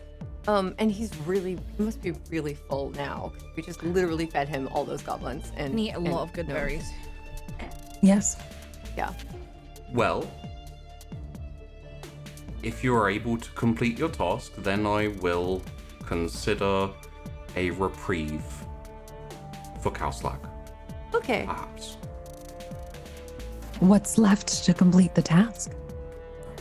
Oh, Well, the clearing out of the mountain is, I do appreciate you taking the time to get rid of the gnolls and the goblin. goblins. I mean, well, the gnolls are technically still there, but we can deal with that later when they defrost. I don't think they'll be alive when we go back. Of course. The only thing left to deal with is the chimera. Oh. Some nightmares and hellhounds were mentioned. They're a part of the establishment. Once we are back up and running, they will be needed. Oh. Oh. For now, they are in their pens and they are not a danger. The problem is our chimera has rebelled against our master, and I am Wait. unable to deal with it. So You're you not have the a master master? as well. I do. Who's that? Yeah. I have. Well, my master is nominally anyone who takes up the mantle of owner of this domain. However, Right, but who's that right now? no one. No. So then wouldn't it be you? Did No, the chimera I eat am- the master? I was not made for rule. I was made for service. I am a servant of the Dark Lord. Well, that seems bad. It seems like a bad thing. I'm not judging you, I'm just saying that is... Service to a Dark Lord is normally considered socially unacceptable. But technically, aren't we if he hired us? Yeah. Oh, yes. Awkward. I mean, we're getting paid a lot, so We are Getting and paid we're a lot, clearing and- out other bad-ish things. We did But- feed a dragon, but he's just a little baby, almost teenager. It's fine. Okay, so I served Dreadnought Malien before he was corrupted, and my master for all time, my creator, is the Dark Lord, or the Dark God, Umbrant. I would say this right off the bat: none of you know Umbrant except for one of you, and that is Borgen. Oh, what do I know about Umbrant? Umbrant is a dark god who has yet to claim a title. Essentially, gods, when they are formed, when they are created, when they are born, even depending on how they come about, slowly rise in power as they rise in belief, in followers, in all of these type of things, and they eventually claim a mantle. For example, for so I don't have the name of your god in front of me. Pelican. For Belican, he eventually claimed the mantle of God of Time, which gives him dominion and power over time. And as more and more worshippers worship Time and worship the God of Time and worship Belican himself, becomes more powerful, becomes more... So, for example, anyone who's deathly scared of getting older is in a way worshipping Belican, because they're like, please God, don't let me get older, you know, that type of thing. And interestingly, Umbrant, any god who hasn't claimed anything is a dark god, because essentially they're not serving anything. They have the potential to become twisted and corrupt, but it doesn't mean they're evil. It just means they're a bit more untethered, a bit more chaotic.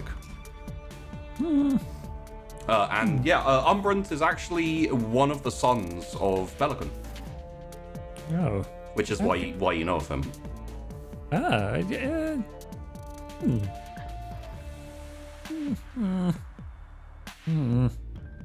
How does one become master here? And like all this time,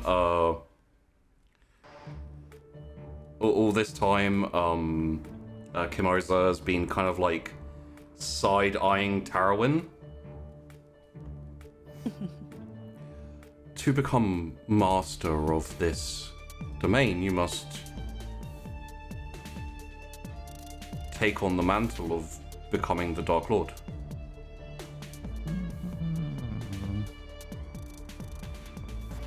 Coach, man. The mantle that you're not the throne. The throne, the crown, a few other artifacts of significance. It does not have to be one person. Dark Lord Malien was originally 2 people. So we could share it, kind of? I mean, Do you get special powers? What are the other stuff? Because this is already mine, though. That is only yours if you take upon the mantle. But Plus- she wears it so well. You still have to deal with the chimera. That's true. well, if you become master, then And then you have Tell it special to go powers. away. then you could make the What do I get from, like... Well, you know, obviously I get to boss people around some, but what is the, job role, I guess, overall? Sell it to me. Otherwise, I'm just wearing a nice crown. The role of Dark Lord is to channel and diffuse the evil presence that is contained here within the mountain. Over the last 100 years, it has slowly been building up and corrupting and influencing some of the beings that live here and in the area. There's been rise of more dark creatures and monsters. The nightmares and hellhounds have gotten more wild. Cowslag has repeatedly been causing a lot of trouble. Just really hungry. That's just teenagers. Yeah, they're just troublesome. I know I was a hellion when I was that age. I think I was actually that age more than once. As the Dark Lord, you would need to find servants, workers, soldiers. You would need to populate this mountain and encourage heroes and champions to brave its deepest, darkest depths, to defeat you, to claim evil relics, to diffuse them, and to slowly keep the dark energy from building and releasing whatever is contained within inside. Wait, do we want to Heroin. bring people here to fight us? If we take over, of course. Great show. If Yvette? If there is a Dark Lord, then heroes will turn up to defeat the Dark Lord. You'll regret kicking me out. Sounds like the Dark Lord is just kind of misunderstood. One of the purposes of evil is to give context to good. Terwin, what if you keep the crown and I take the throne? hold up a second. I don't like cooperation. Why are we considering this? We have to clear this place out, then go get rich. With great Well, we can do power, you both, can get and then- rich. We'd be rich if we took over this place. Great- I mean, I'd have a whole Yeah. Dark mountain, power. Morgan. What? Have a whole mountain and a wine pool. I And would Wine There's no pool. wine pool. What are you talking And a about? dragon. And a Our own little dragon. dragon. Mm. Cowslag, Igorot, Snizz, Gizzit, all other denizens of the mountain would be under your command and control. The nightmares, the hellhounds would be yours to train. You would need to gather up orcs, goblins from tribes, get them to agree to serve you, and carry out their duties as is needed. I would also serve the Dark Lord. And he stands up and his wings unfurl. They are Bloody hell. they are like bat wings, and they are pearlescent white. If you don't know, pearlescent is essentially like a pearl, like bone white, but with like that kind of purple, blue, yellow, green tint that you can kind of see shimmering around it. Well, that's very impressive. I'm still not really vibing with the whole concept here. Should we? You're immortal. You have a chance your entire life to get greatness and riches. I don't want great. lot of I us- want riches. I don't want greatness. I have a limited time, and this is an incredible opportunity. Have you never thought of? You've got a magic coin, right? Mm-hmm. You don't have limited time. Literally, Bellicon says there is time. You can take it. We don't have to be here. This is weird and Mr. dark and evil. Nitwiggle, if you would please refrain from speaking the name of that particular deity. Why? Is he's got daddy issues? At the moment, our Lord Umbrant is currently engaged in a war with Bellicon. Currently, it has lasted around 2,000 years. This is And- awkward. Oh, only 2,000 years? Well, technically speaking, it lasts about a day, and then Umbrant wins, and then Bellican rewinds time and makes him do it again. They have been doing this for about 2,000 years. Therefore, for the most part, aside from when they take a truce for a day or two, Umbrant is unfortunately distracted currently.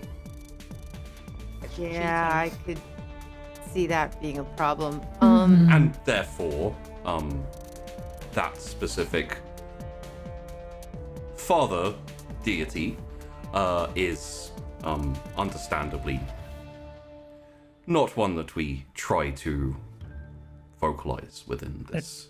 That does sound overly controlling. Sorry, my lord, but that's... He is a bit of a bad loser. Ooh.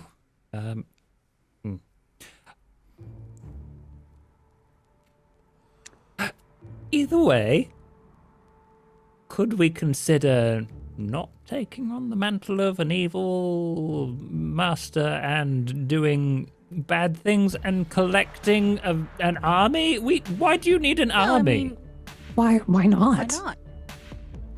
What are you gonna do Kinda with it? them. Well, we'll, dissipate wouldn't the we do with dark it? energies and stuff like you Yeah. said. And also, I'm putting my foot down. This is a terrible idea, and I think we should all leave. Well, okay. I'm the we have to fearless complete- leader. We have to complete our duties first, and I think, in honor of our fearless leader, we should take this all under advisement, think about it for a while longer, and not make a decision until we've completed the task at hand. We can mull it over and then decide later, right?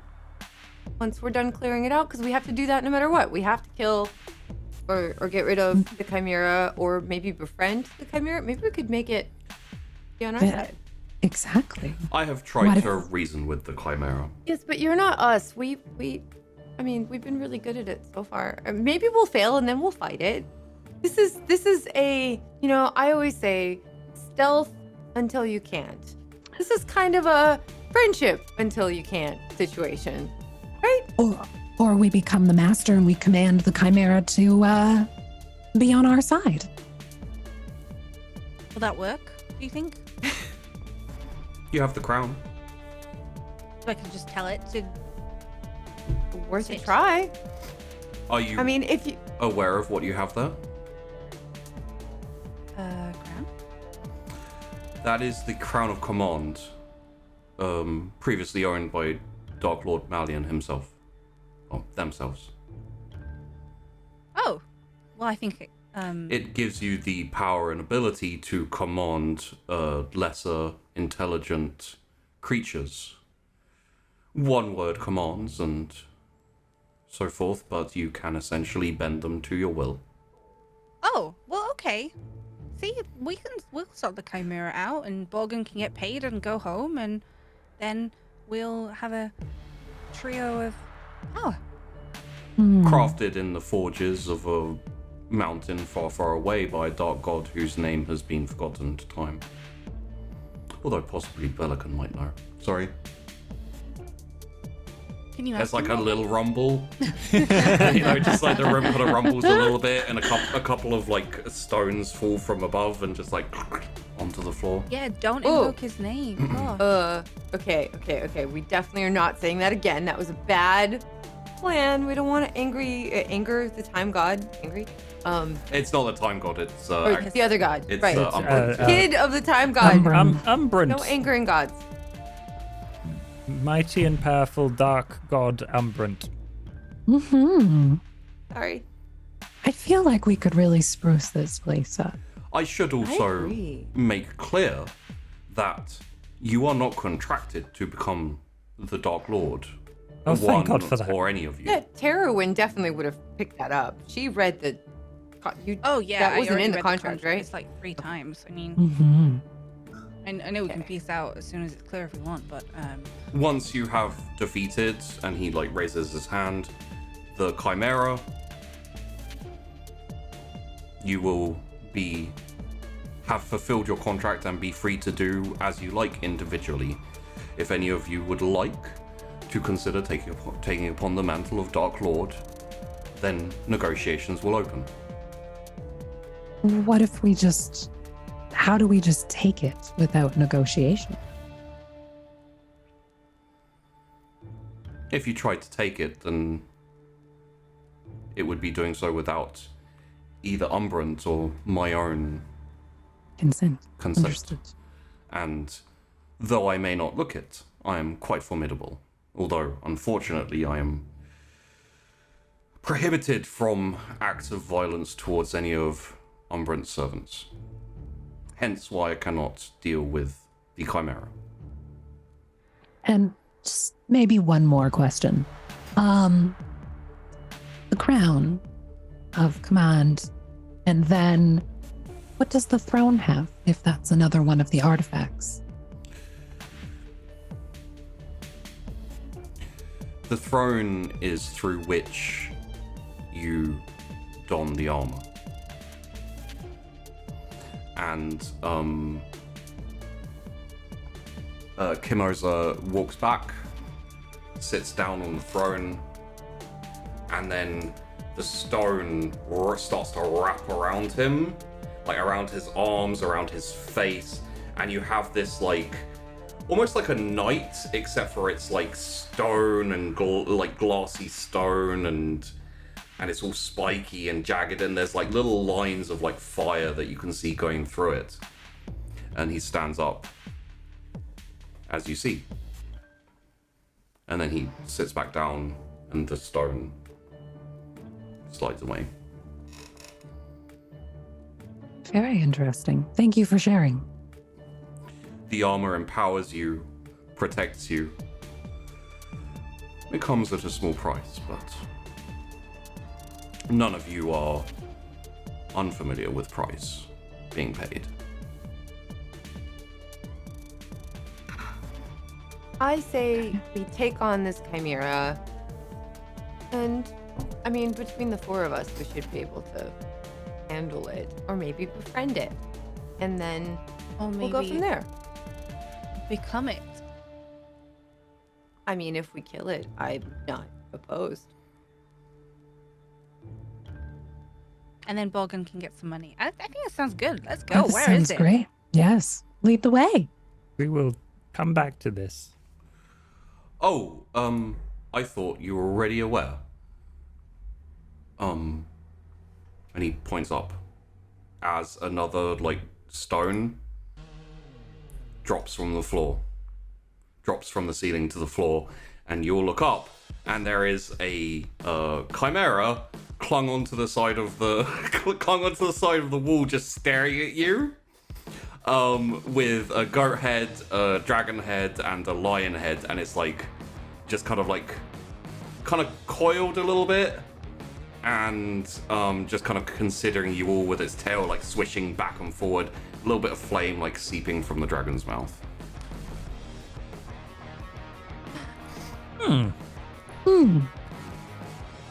Oh, good luck.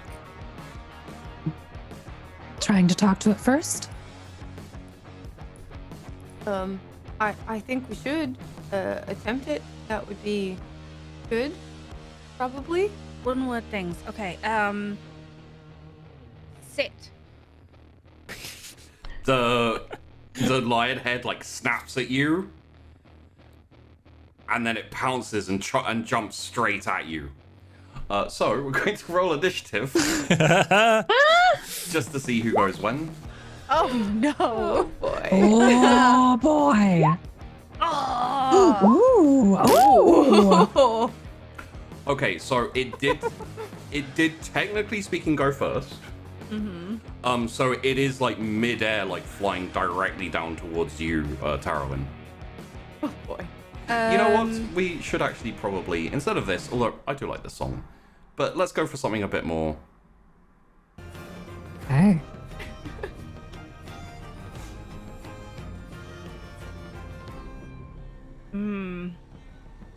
I don't know if I want to. Yeah. Okay. I'm gonna. I'm gonna. Yeah, I'm gonna. I was gonna. Yeah. Just go. So 1 second, Tarrowin's there, like, and then suddenly there's just a chair appears in in the middle of where Taran was, and Taran's disappeared. Taran, you pop! Oh, look, it's the prison. Like, you're a good, literally one turn away from being back in the doorway. And I will say, for the sake of argument, as Tarwin pops, the chimera lands and tears the chair apart, and then kind of like swings around. But it doesn't do anything because that's its, it hasn't had its turn yet. Essentially, it's kind of in a little bit to the side of you all, but right next to you all, essentially. And Kimoza says, "Good luck," and just sits there on the throne. Okay. Oh boy. So. First up, we have Tarwin. If you want, you can kind of hightail Yeah, it I'm back. gonna like stab it into something else on the way back. There's a table. Just want to stab it into the table. Okay. I mean, yeah, I'm gonna head back, but can I like prepare my longbow as I go? Yeah. Oh, yeah, And if you like as well, you can take the table with you. So you could like leave it outside, or you could throw it. Oh, or, yeah, a little whatever you wanna closer, do or with. like if there was something a bit closer, I could just jab the paintbrush into. Then Yeah. like I don't want to be. Yeah, maybe into the door of the throne room. Sure. Because then I can still have some movement. Yeah. Well, And like you can always stick it into like anything you want to switch back and forth. yeah, So it's just having like I still want to be able to aim and stuff. If I put it in the doorway, then I can jump around. Yeah. But it'll just be a random door. See how it goes. We'll see if I utilize it in the fight. So Yvette, you're up. How big is a chimera? Large. So about the same size as the young black dragon. Okay. It's kind of like it's taller. Its shoulders are kind of taller than your head, like by a fair ways. Can I cast enlarge on myself and make myself more intimidating You can. and closer to its size? I will say not Tarwin for this instance, but could all the rest of you please roll me what's the intuition, like insight, please?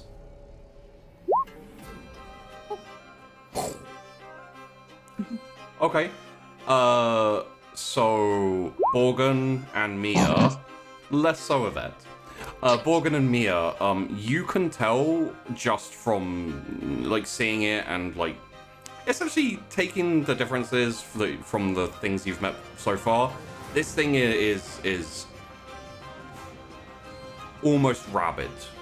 Like it appears like it's not like, you know what? Maybe like the goat head is frothing at the mouth or something, but it seems a little frenzied and a little insane. So just going forward, that's possibly why the crown didn't work, and it's also possibly going to be difficult to talk to, or like use much in the way of like mental stuff. I think I would Well, so kind. we'll do Yvette first. Yvette, you want to enlarge? I wouldn't know this, so I'm still going to try and intimidate it. So I would cast enlarge on myself, which makes me full size bigger. Yes, you essentially grow like whoop, whoop, whoop, whoop. You Mighty Morphous, you Rita, what's the name? Repulsor. Rita Repulsor yourself and just go. It's more than time. And since I imagine Gizzit is still attached to my, It's hanging to your finger. I'm gonna make sure I put him on my shoulder Okay. so that he's not having to dangle. And he kind of like scurries under your hair, and then like peeks out from your hair. Sit down. I'm just like gonna boom my voice as loud Okay. as I possibly can into the room and try and intimidate the chimera. Do an intimidation. I will say not with disadvantage because you have enlarged yourself, which is more intimidating in a primal sense. But also there would be a disadvantage because it's kind of Rabbit. yeah. Intimidation. 10. There's a flicker of obedience from like maybe the goat head kind of like looks ashamed of itself, and like one of the legs kind of like but then it just snaps back, and it's kind of like it focuses on you. Okay.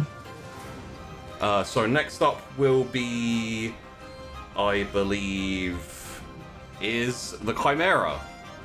So it is going to let's have a look here.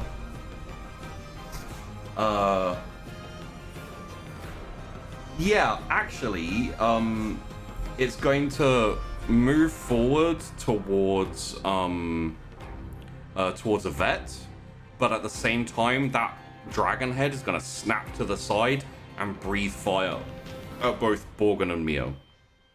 So as it's going, so the fire breath is going to like straight out towards both of you. You have your dodge ready, I believe. Yeah, I do. So you can dodge this. It just means if it hits, so I think I have to roll the So DC or whatever. it is a If it hits, dexterity, then I take yes. half damage. God damn it. I guess I'm fine. I literally I flip backwards and sideways. Like I flip first backwards and then sideways out of the way. So I believe a dodge does a dodge mean you get out the way, or does it mean you take half damage? Half damage. No, so if I beat the DC, No, I which mean I did. I mean the DC save, I think, means you take half damage. No, if you hit the DC, it doesn't. It doesn't hit at all. Okay. Yeah. I'm not that up on D&D, so please excuse me. So yeah, Neither am I. like the flame just like catches a bit of your clothes on fire. Maybe it's probably Borgin, because you already just managed to get out of the way. And Oh, but you- I take damage. Oh, you do? Because I don't have any special stuff okay. for this. But you so- beat the dexterity save. But it says Yeah, half as much I- damage I- on a successful I take saving the- throw. I Yeah, take it does say half as much damage. 15 and a half. So, round down, 15. Oh wait, now I'm confused. If I take half damage because of the DC, Yeah. You Then I can take also half take as half much of that damage. with Yeah. your dodge. Yeah. so I still take damage, but it's not as much. Yes, Okay, it would so- be, let's say 7. Okay. Cool. So yeah, just a little bit of fire, a little bit of singeing, quite hot. Borgin, how you doing? You good? Oh, great. That's half my health. Jeez. Well, he can't do it all the time, so you can see it has a recharge of 5 to 6 turns. So, and then as he charges in, he goes for a ram as the like slightly phobic at the mouth goat's head just tries to knock into your shins. Well, probably like knee more than shins. So does a 9 hit?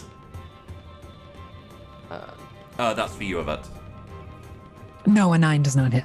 Okay, and then the lion is going to go in for a chomp along the leg as well. Does a 9? No. So Does not hit. essentially, you're just standing there, like all big and bold as brass, and then about as damageable as brass, as both of the attacks just kind of Love it. like just miss. You know, it's crazy. It's out of control. It rolls like crap.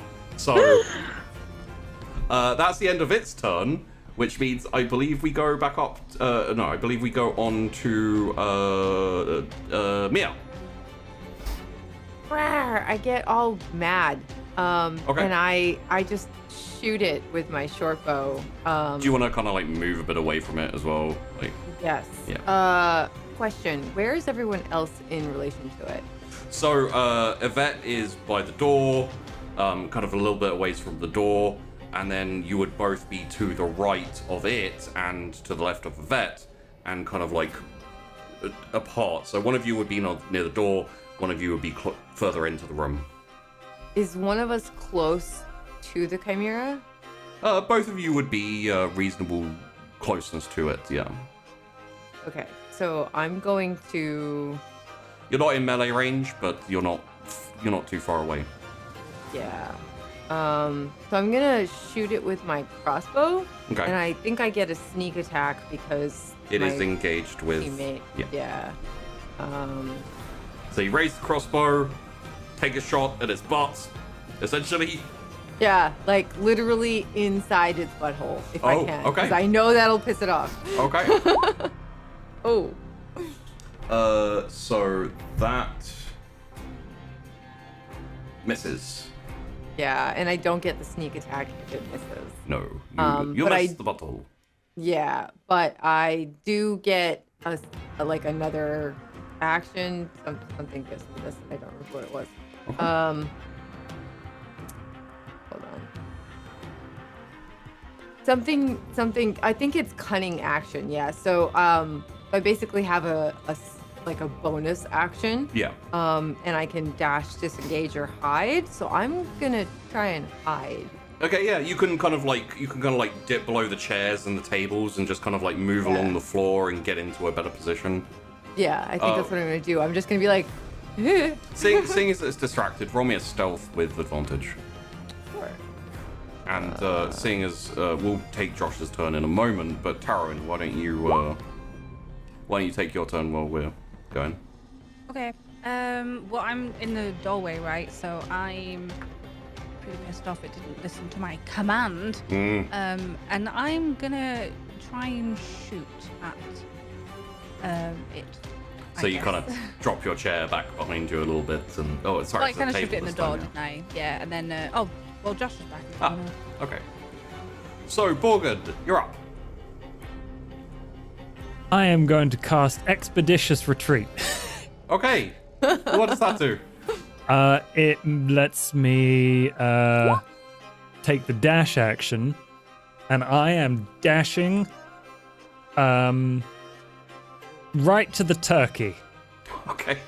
So you basically are like, oh god, oh god, oh god, oh god, not specifically Belican, but also maybe him if he's listening, like leafing through scrolls and stuff, like, yes, here it is. And you're like, mumble a few words, a few like little magical runes swing around you. And you just kind of... Yep. Yeah, you can reach the door in that case. Yep. I think that is that's my turn, probably. If you're spending your whole turn, I would say you'd be able to reach the door and also fling it open. I will do that then. Yes. And in the distance, as you like fling the door open, even though there's kind of a fight going on and everything, you still hear like and some like some barking and stuff. kind of from further down the hallway. Okay. The animals are a little riled up, but as Kimoza said, they're in pens, so probably be fine. Which means that Tarwin, you're up. Just to be sure, it's not taken any damage yet. Not right? yet, no. Right, that's fine. So I'm just gonna shoot at it with my longbow, please. So I've got 2 shots. 2 shots. Good like that. 18. Hits. And then an 8. Misses. So roll me a damage. 9. 9 it is. Okay. In which case, Yvette.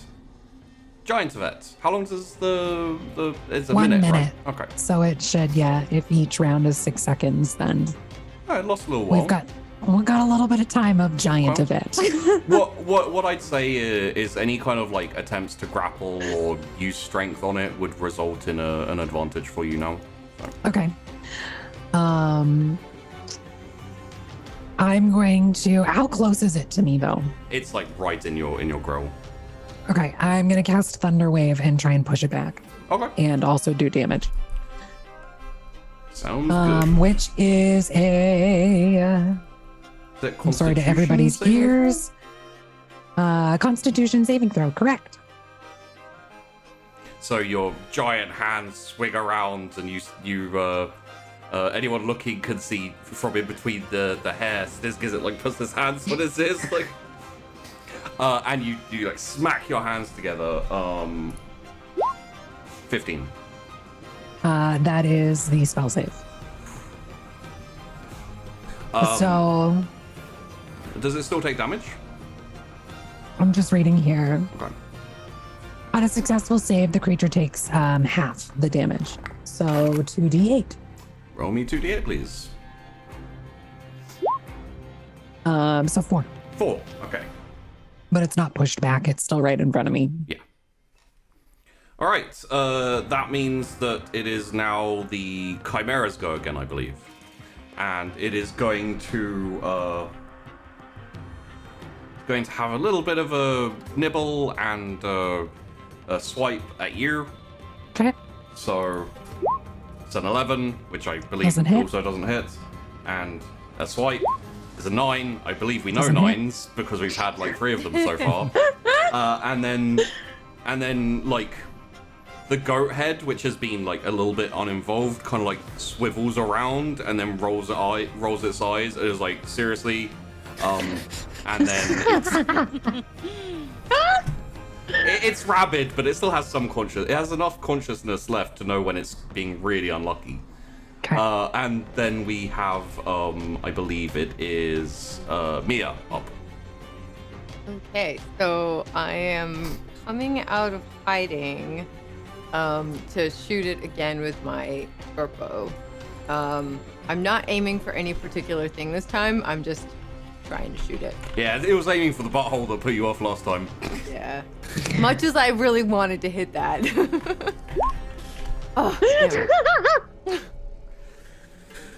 Okay, so all of you will not see, but well, no, you'll see the arrow come out of nowhere. Like, you know that Mia's there, stealthily, skillfully in the shadows, as this arrow just flies out of nowhere, zips right past the Chimera, hits a rock, and bounces off.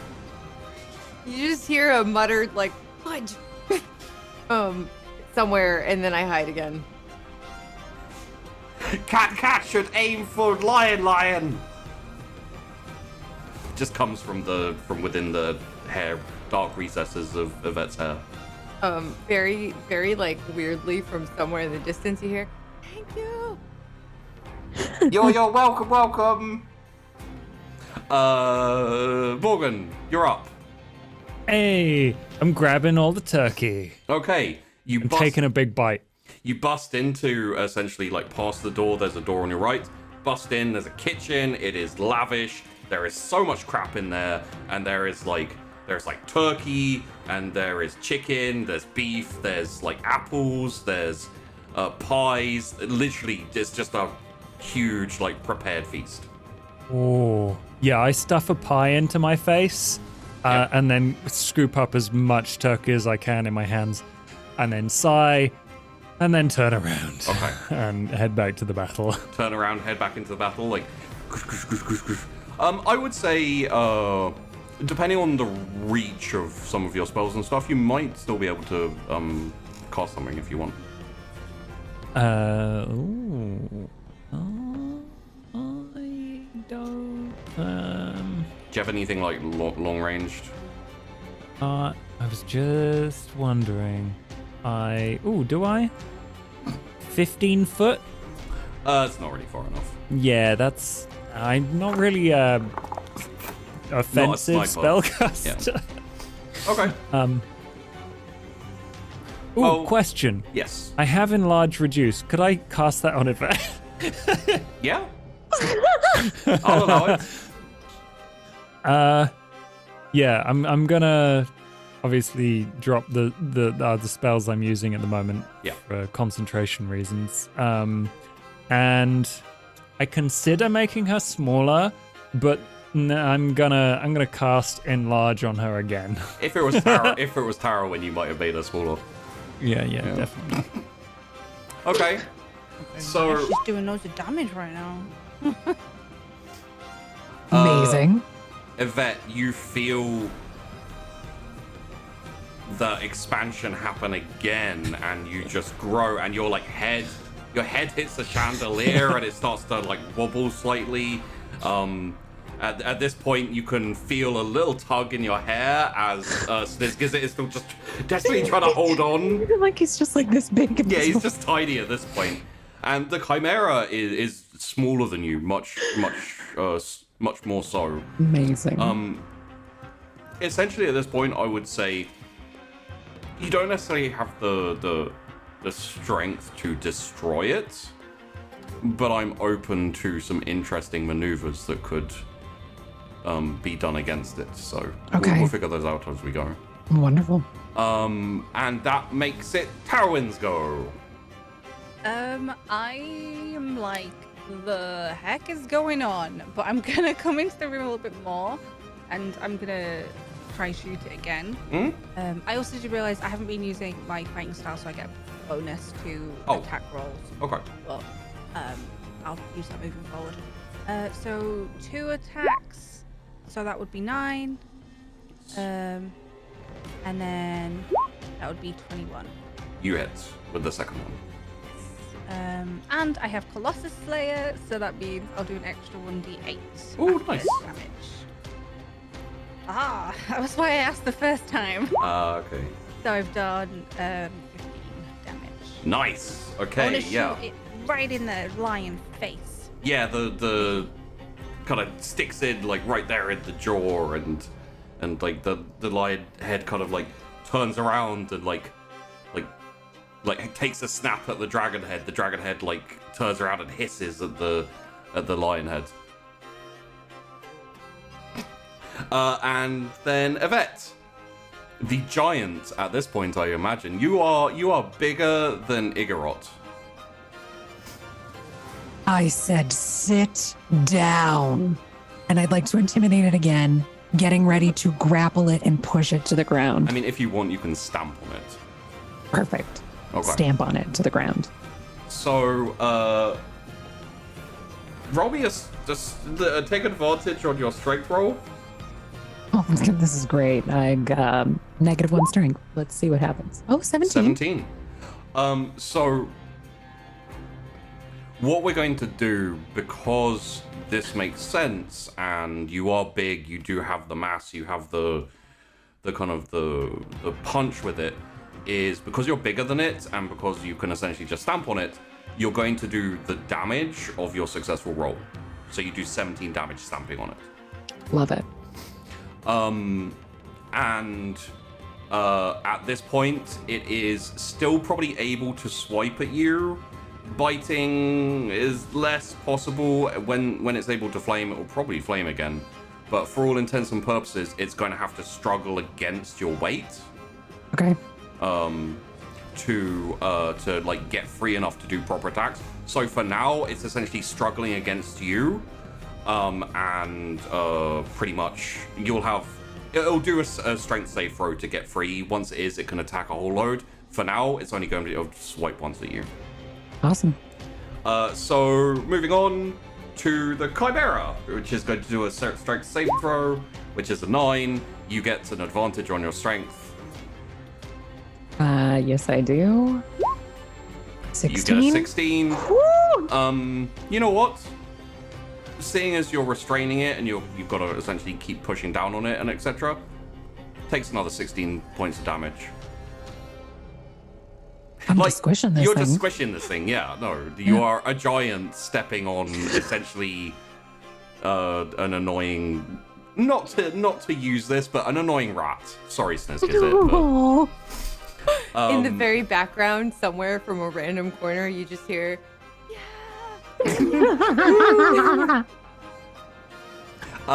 which will mean that it will still try and have a swipe at you. 13? Oh, 13 hits. Okay. And then it does 10 damage. Okay.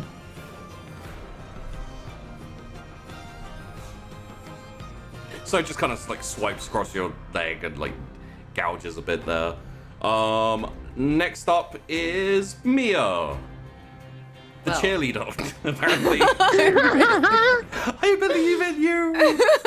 yes. I'm not hiding because I literally- think we're going to lose. I'm squishy and I can't do very much until it's dead. So I am gonna sneak out of hiding and go, you guys are awesome.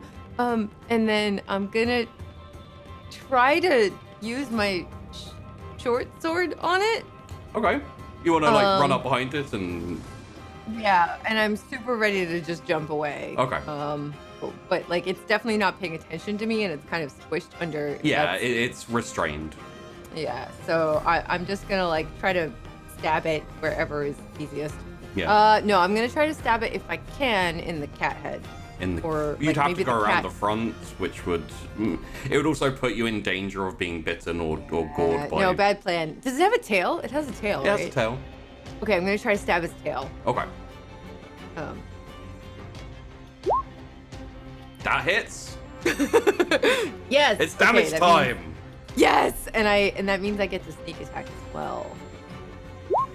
Because literally Yvette is standing on it. So the 11 is the sneak attack, and the 10 is my short sword attack. Okay. So 21 damage. 21 damage, and in fact, as you run towards its butt, the tail like swings around and almost like hits you in the face, and you kind of like skid to a halt, and then the tail like looks at you and hisses because it's a snake. Oh God. And you just go ah, and just like cut the tail off, and it goes like and like flops and starts flapping around, and then Oh stops God! moving. And then I literally like run and hide again. Ah! Oh God! Chimera butts are scary. Yeah. But good job. So next up is Borgen. With your turkeys and muted microphone. Morgan has a plan for the turkey. He's not just greedy, although he does take another bite of it. Okay. He casts floating disc and then puts the turkey on the floating disc. Okay. This turkey is very desirable, clearly, for everyone in this dungeon. Yeah. He's gonna get the floating disc to like fly around and Float distract around the chimera. The chimera. So he doesn't get set on fire again. Okay. And we may have slightly No. bent the rules last time with how floating disc Yeah, works. fine.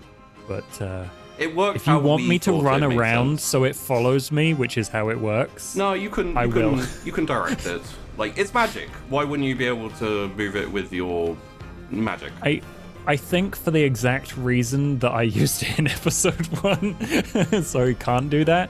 But yeah, either way, it's fine with me. Yeah, it works for me. We all know that Sheepy sheepifies things, so the only person to blame is me. If you're upset, I don't care. It was fun, and it still is fun as this plate of turkey and other like roast potatoes and all those type of things like start Trimmings. swirling around. Oh yeah, like all the trimmings start swirling around over the top of the chimera, and we're going to roll. Okay, so that's the goat, that's the lion, and that's the dragon. So both the lion and the dragon lose concentration of essentially like they've been squabbling and they've been trying to tear and bite at Yvette, and now what they're doing now is they kind of disconnect a little bit from the fight, and every now and then there you see, you know what, the dragon head is like distracted, the lion head's just following it like tongue out, like and like following it round and round and round and round, and we'll see how that goes in a little bit. And then Tarwin, you're up. Guess who's shooting the lion face? Again. Is it Tarwin? It's Tarwin.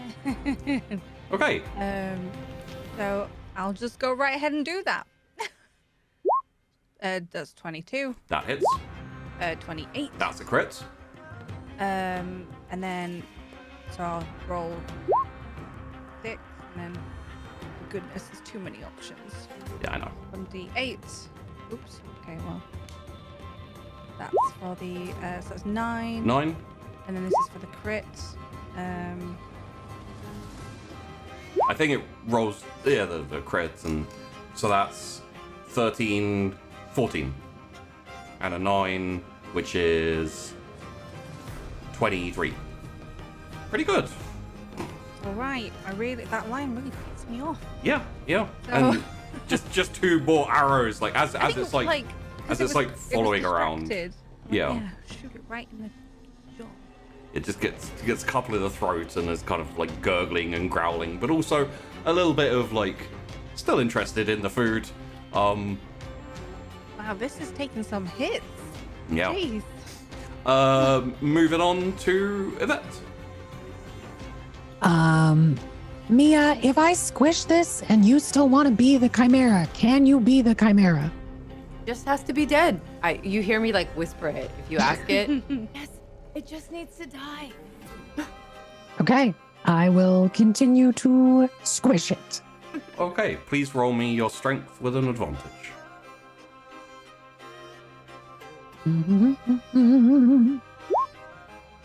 19, It's a crit. and it's a crit. Would you allow me to flourish a little bit for you? Absolutely. Okay, so Yvette, you take your foot off the chimera, you stomp it down, everyone feels a little bit of a like shuddering shake on the floor.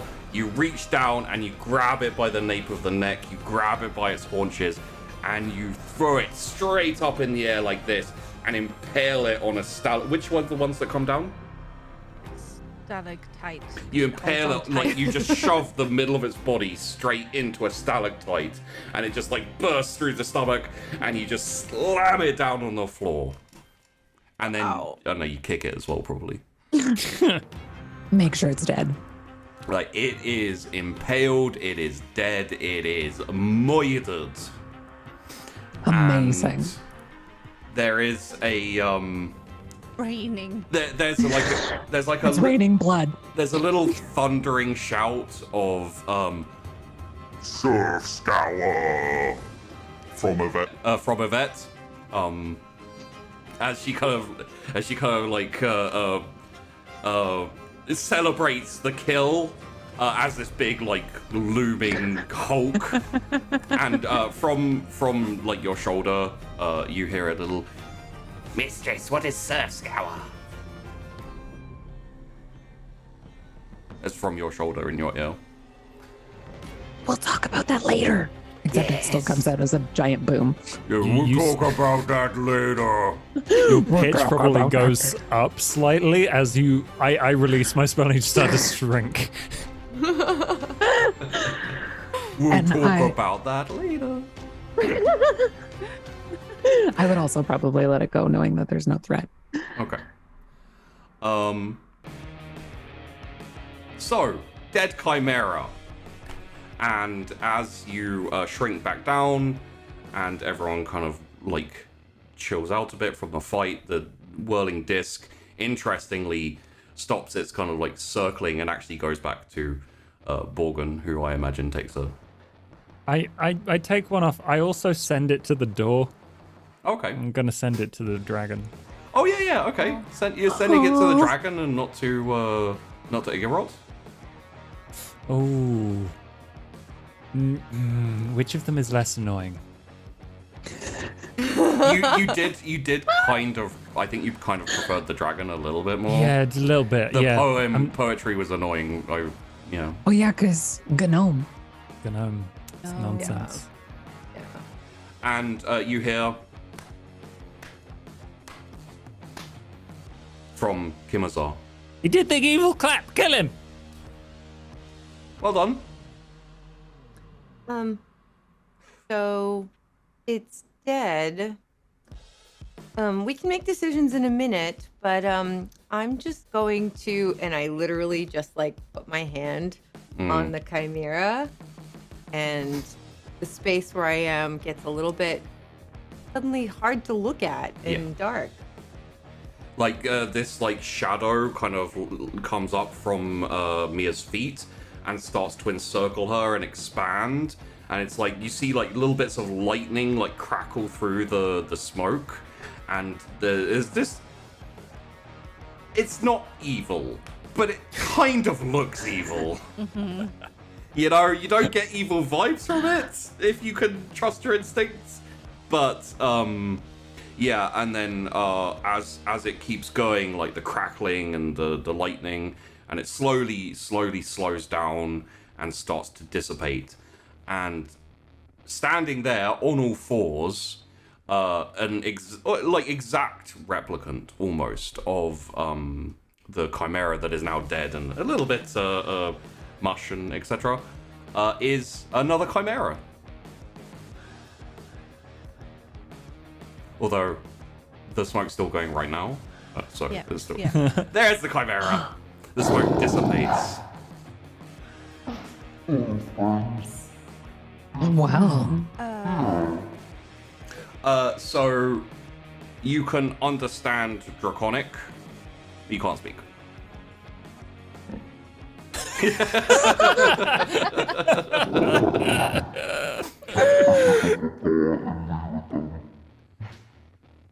Sorry, what? That's Didn't understand that. really cool. But you can kind of like you can kind of make noises, so it would sound kind of like. Yeah. You do have 3 heads as well, so you have a dragon head, a goat head, and a lion head. You also have a snake tail. The snake tail's there, so it kind of you don't have control over that. It kind of just whips around and does stuff. So, the cat head should still be able to speak, I think. Sure. Yeah, to a certain degree. You may not want to use that filter, however, because we can't understand what Yeah. that is. Yeah, I turned it off. Sorry about that. That's no problem. Very, very Very strong. thematic. Yeah. Yes. I'll tell you what. If you end all of your sentences in meow, I'll let you speak. Sure. Sorry, it's what did- me, what did- friends. Meow. There you go. Yeah. Yep, it's meow. Oh. I already regret it. Well, this worked out very well. Oh, yes, it did. Meow. Well, what are the other heads? Is that still you? It's still me, meow. They can't really talk, though. The They like goat just one make turns noises. to you, fixes like wild reptilian eyes on you, and just goes. "Meh." Great. Okay. Uh-huh. This is Unusual. intriguing. Also, just FYI, Yvette, it's much more awkward now, but Snizz Gizzit is still standing on your shoulders. Okay. It's down for now. Yes, mistress. Thank you. Now we rule mountain, mistress. No? No. Yes. Yes. What? No. Yes. Yes, meow. You really haven't given a good reason here, Borgin. Because Exactly. is being and doing evil for a dark god not enough? And I want to do what Carowin says because she's wearing the crown, meow. See? Great decisions. You I don't have think to I have see. to, but I want to because I remember doing whatever the crown owner says, meow. That's horrifying. Well, part of dinner has been utilized in combat, however, that is acceptable. But you have fulfilled your contract. You are now free to go if you desire. However, if you would like, should we have a sit? Should we have some dinner? And should we discuss another contract? Absolutely. Absolutely. Wonderful. Please, take a seat. And we will finish there. As we fade out with 3 of the characters sitting down, like floating plates and you know those big metal things that hold like cool chicken stuff, like float in, and all the lights suddenly like flare up, and you sit down and start talking about the possibility of taking on the mantle of Dark Lord of the Mountain. How exciting. Ooh, Thank you, everyone. That was so much fun. Oh, damn. That was so cool. That was amazing. Well done. It was not particularly useful in the fight, but Hey, you did a significant amount of damage when you hit. Yeah. that one time it was great. You chopped off the tail, which That's true. I didn't Snake know it tail. was like a problem. Yes. So, yeah. As I said, Keeper is a precursor for a full show. And as you may have guessed, the full show is a group of adventurers taking upon the mantle of Dark Lord for a Dark God to essentially run it as a essentially theme park evil lair for heroes to come in. And so you, like in the full show Keeper, you'll have to do things like hire goblins to clean out the dragon pit. You need people to train and utilize the nightmares and the hellhounds. You've got to deal with Igorot, the poet. You've got Snizz. Like, they're all part and parcel of the show. That's why it's called Keeper, because it's like Dungeon Keeper. So cool. So cool. In the future, that is a planned show that I want to run, and all four of you will get first pick if you want to come back to replay your characters. So when the show's in production and we're getting ready to run it, we'll talk about that. But my ears are really squished right now. I'm in a lot of pain. I need to adjust this, guy, so I'll be right back, actually. No problem. So yeah, let's just essentially end of the show. 2 shots was a lot of fun. Floor and table is open for any type of things you'd like to talk about. Actually, talk about yourself first and talk about where we can find you and stuff, because I have to go pee. So we'll start off with Josh, and Josh just hot potato it around. Well, while Sheepy's peeing, I want to tell you all about how much fun I had. It was great. It was really nice to play with all of you again, and also for the first time, Elle. I am soon to be doing more episodes for my podcast, Stitch of Fate, or I guess Pod by Night. It won't be called Stitch of Fate because we're doing new things in the same podcast universe. Wow. So make sure to follow that wherever is convenient for you. Twitter, Discord, a podcast service for kind of vampire, World of Darkness, supernatural shenanigans. That's going to be very soon, announced very soon. And aside from that, I'm actually working on other roleplay stuff on YouTube, Strange Adventures. But how about you, Elbel? Oh, me. Well, I'm Elbel, or Ellie. I had a blast today. I had so much fun. You can find me here on Twitch. I stream 4 days a week. Tuesdays, Wednesdays, normally Saturday, Sunday at 2 p.m. Eastern. We play a lot of retro first playthroughs. And right now we're playing Donkey Kong Country 2 and Indiana Jones. So that's been really fun. I also have some fun TTRPG stuff coming up that I can't say anything about yet. So stay tuned on Twitter, probably best, Twitter or on stream for me to say that. Oh, and yeah, I have a shiny purple check mark that might have gotten put on my channel yesterday. So still over the moon and overwhelmed, and excited for all the fun things to come. But you guys should all go sub to her because she has really cute emotes, like really cute emotes, and she's amazing. Yeah. But what's more awesome, getting partnered on Twitch or managing to body a chimera? I mean, you know. I mean, they're pretty on par. Yeah. I thought so. So has everyone done the stuff? Nope. Okay. We're gonna move on to Tash.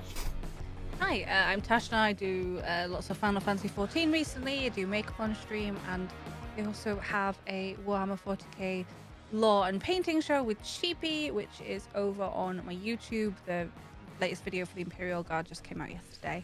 It did. Which the Imperial Sentinel stood on a Necron, so there's like a theme this week. Yeah. Getting stepped on. Yeah. You're welcome, internet. Bit weird. But that's just lots of Final Fantasy, and hopefully some more tabletop stuff soon, because I love it. Also for the 40,000 layers, if you're a fan of the Mordian Iron Guard, I fanboy over them quite heavily, so yeah, you can go and listen to me being super enthused about a regiment of Imperial Guard that no one else cares about aside from me. And next time is going to be Space Marine. Yeah. I need to finish building them. Yeah. And then Josh already went. What are we Josh. talking about? We've gone in the wrong order. It was going in a nice, neat row. Oh, okay. Tesachka. Hi. My brain. It's okay. I don't even. Right? Left? What? Yeah. I'm Tess or Tessachka or Tessa. I stream on my channel on usually Saturdays and Sundays, and I'm trying to do 2 other weekdays right now. I'm here on Mondays at 2 p.m. Eastern, usually for currently drifting. I'm the Monday girl. I'm really, really happy and lucky to be on this channel because it's awesome, and playing with you guys has been so fun, and just Sheepy just does ridiculous stuff, and it's so awesome. And I just enjoy it a lot. And yeah, I'm really excited for drifting to come back. But I really love this keeper adventure. This was so cool. It was a lot of fun. And yeah, everybody did such a great job. And yeah, and so yeah, I stream shooters like Borderlands and Wonderlands and Destiny. I do the Bordercast on the Borderlands channel, like the official one. I do the Wondercast on the official Gearbox channel. I also have recently gotten into Star Citizen because I love space shit, and I used to play EVE Online a whole lot before I ever streamed. That's how I found out about Twitch. Blah blah, long story. Ask me on my stream if you want to know more. You're crazy, but yeah, I'll answer. And yeah. Oh, I love Souls games. Also, I play with a keyboard and trackball because I'm insane and I have no choice. That's it. Yeah, so from there, the floor is open for chat about show before we end. So, what do you guys think? You enjoy yourselves? You enjoy my take on D&D? Yes. Absolutely. Yes. Um, That's Yes. it's like D&D. Yeah, it's been a lot of fun with it. Yeah. Sometimes you can get to, you'll be like level 5 and you're so bogged down in all the abilities and everything you have that you're just like, I don't even know what I'm doing. We got a little bit boggy in that last fight, but you know, it wasn't too bad, I don't think. It didn't feel too boggy. It didn't feel too was boggy. good here. Yeah.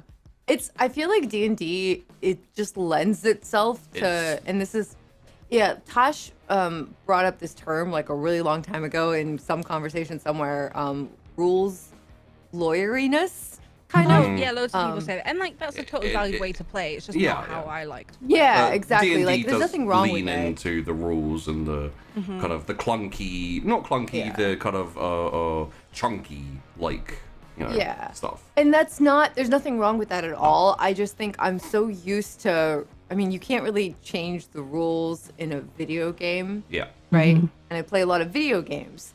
And so it's really nice to kind of step away from that and have like rules that are more flexible. They're and more this like has been true. guidelines. Yeah, like it's super true of any rule set tabletop RPG show that is done on this channel.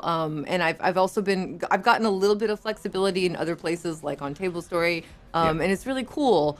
It's different doing a show than it is playing the game in person. But yeah, I mean, D&D is really cool. It's like the original, I think, tabletop. And it's really cool to do it in this way where you have so much flexibility and you can just kind of like, you could have a little crazy fun with the rules a little bit. It's good. So before we started the show, I said to everyone, by the way, there aren't really any encounters that you're going to have to fight, maybe one. How did you guys find that? Because obviously D&D tends to lend itself to, there's a monster, let's kill it. And I very obviously went with, there's a monster, we can get around this somehow. Maybe we have to listen to poetry, or just make friends with it. That was so awesome. The poetry? Oh, the Oh my poetry. gosh. Poetry was amazing. It's so funny. I was not expecting, and it was the best. Now, turkey legs. We all need a turkey leg tonight for dinner. I love that Josh was like, this is terrible. That's the one that's called Wake Up. And I was writing it, and I was trying to think like an ogre. You know, it wakes, basically the weird sound, the monsters that it was hearing was its own snores when it woke up. Because I it was was like, oh, it's a beautiful metaphor. yeah, it was like echoing and stuff, and it's like Oh my gosh. he thinks Bless they're it. monsters, but he never sees them. but maybe they aren't real, but they have to be real because he heard them. He is the monster sheep. Yeah, he is the monster. And then, Oh no! and then of course I was writing that and I finished it with but they is because I can hear them. And I was like, that doesn't feel quite right for a punchline. I was like, turkey leg. He's probably hungry. So I just thought it'd be an official part of the. And you know, in the Wet Rocks one where he says yeah at the end, it's actually part of the poem. The yeah at the end is the end of the poem. Yeah. Yeah. Yeah. So I think the only one that has any kind of depth is the Knowles one, which is just, you know, letters shouldn't be silent. It's unfair. We should call them good Knowles. I mean, I agree. God, it was when I learned English, I was so confused for so long. Yeah. And then of course Snizz Gizzit, the destroyer. He was banished. Traitor. I mean, he was banished from his group for destroying like chairs Destroying and everything. It made me Chairs so and happy tables. when he was like, revenge. I was like, he's definitely told us to kill them because he's grumpy at them. Yeah, but like, 100%. That's why he did it. Yeah. Well. Yep. You could have chatted with them, and there was an opening for like Snizz Gizzit to be welcomed back, and you know, for you guys to essentially go to that room with goblins and Skaven and Ratmen to fight the chimera. But I think it was much more funny to feed one of my other favorite characters, which was Kauslag, the dark one. He was great. Oh my was god, so I wanted good. him to die so badly so I could be a dragon. Like so badly. But I'm super happy that it worked out the way that it did because he was so adorable and fun. And then I got to be a chimera, which was cool too. It was young black dragon, and I was like, so he's like a teenager. So he's been put in timeout. He's been grounded basically, and he's not allowed out for a while. I'll let him out. We'll let him perfect. out. Well, let him out. Mia can escort him around, make sure he doesn't get into too much trouble. Am I bigger than him now? As the chimera? About the same size, maybe a bit bigger, yeah. Fair. Well, I can always make you bigger, at least for a minute. True.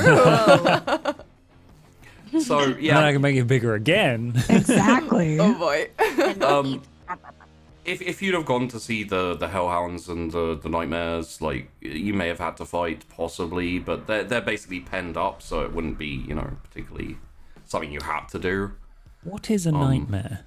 It is a horse which is completely midnight Nightmare. black, and then like Oh my god. and then it has like flaming. It's kind of like a demon horse, basically. Gotcha. Oh, I want a gotcha. demon horse. Well, we have them now, don't we? Yeah, Yeah, that's Yeah. true. They're ours. I mean, You Well, keep okay, saying Natasha we. wants a demon horse. it's like, essentially, I filled up the entire dungeon with things that if I was a player, I'd want to interact with if I had to run a dungeon. right. And you know, like you have a security guard now, Igorot, the poet. Oh, my we're gonna have to gosh. let him share his poetry. We told him we were gonna have a word with the Yeah. boss. Yeah, Oh no. Now you're and the now we're the boss. boss. yeah. Look, he can have if he does a good job, he gets 2 weeks holiday a year. Maybe one poetry night could do every couple months. Yeah, he could do a poetry reading session. Actually, Saving a Well, lot. every yeah, every if you- adventurer that comes into the mountain has to interact with him and has to listen to his poetry. I thought you were gonna say And- endure. You know, some of it is good. I super Chicken agree with leg. the whole Gnome thing. Turkey It's leg. dumb, okay? It does mean that I'm gonna have to write more poetry for Igorot, which is unfortunate for me, but I think it's worth it. yeah. I think it's worth it. Oh, you can do a little collection of Igorot's poems on your Patreon, which is on Yes. which is in the Yes. panels below if you want to check out ways to support the channel. So Yes. should be doing more shows. If and you want write to, poetry. I will throw that in there now. Thank you for the segue. If you want to support the show, the channel, essentially all the upcoming shows, all the crazy weird ideas that I have that I want to do, including Keeper, the full show. Go to Patreon. You can basically pledge as little as like $3 a month, or whatever you choose, and all of it goes towards cast pay. For example, all of these lovely people here will be being paid for the 2 episodes that they did, which massively appreciated that you guys did in such a short time span and signed up, and we managed to knock out what I think was a very fun show. So much fun. Yeah.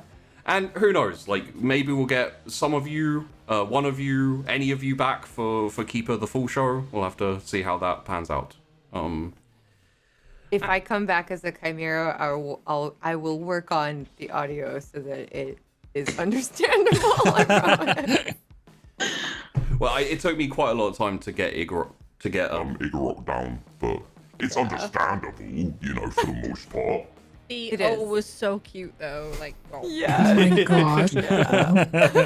He's great. my goal as GM, because like I have really shit dice rolling, as you saw by all those 9s with the chimera, is not to defeat you with dice rolls and damage and stuff. It's to defeat you with charming NPCs that you don't want to kill.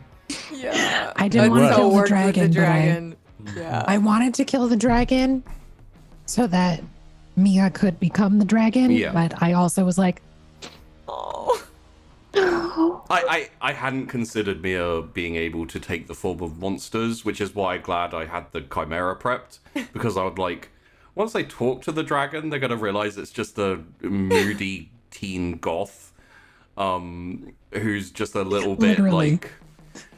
I would say tsundere is a good way to describe the dragon. You know, kind of like, you know, I don't need you to come and say hello, but please come back and say hello. Yeah. You know, So cute. but yeah. Ages. If I come back, I'm also gonna figure out Snapcam. I did try yesterday to like get it working, and I need to ask Myth for help. That's the only way. I'm gonna do that. For just in general. But yeah, I'll figure out Snapcam so that I can do not physical fun things. Yeah. And again, like, if you guys do come back, you can come back as same character or new character. Like, essentially, the plan is to have a group of adventurers who sign up as the Dark Lord, and you know, like, you think of like all the tropes in fantasy and like Doctor Evil, like all that kind of stuff. We're going to be playing off that. So there will be instances of having to go out and, like, you know, contact an orc tribe and be like, hey, you want to sign up and be bodyguards and all that kind of thing. But yeah, Turkey legs. the main Turkey legs. the main idea of the whole show was like all the city states banded together to fight the ultimate evil that was Dark Lord Malien, and then they defeated him and realized that there was no one to show how good they were anymore.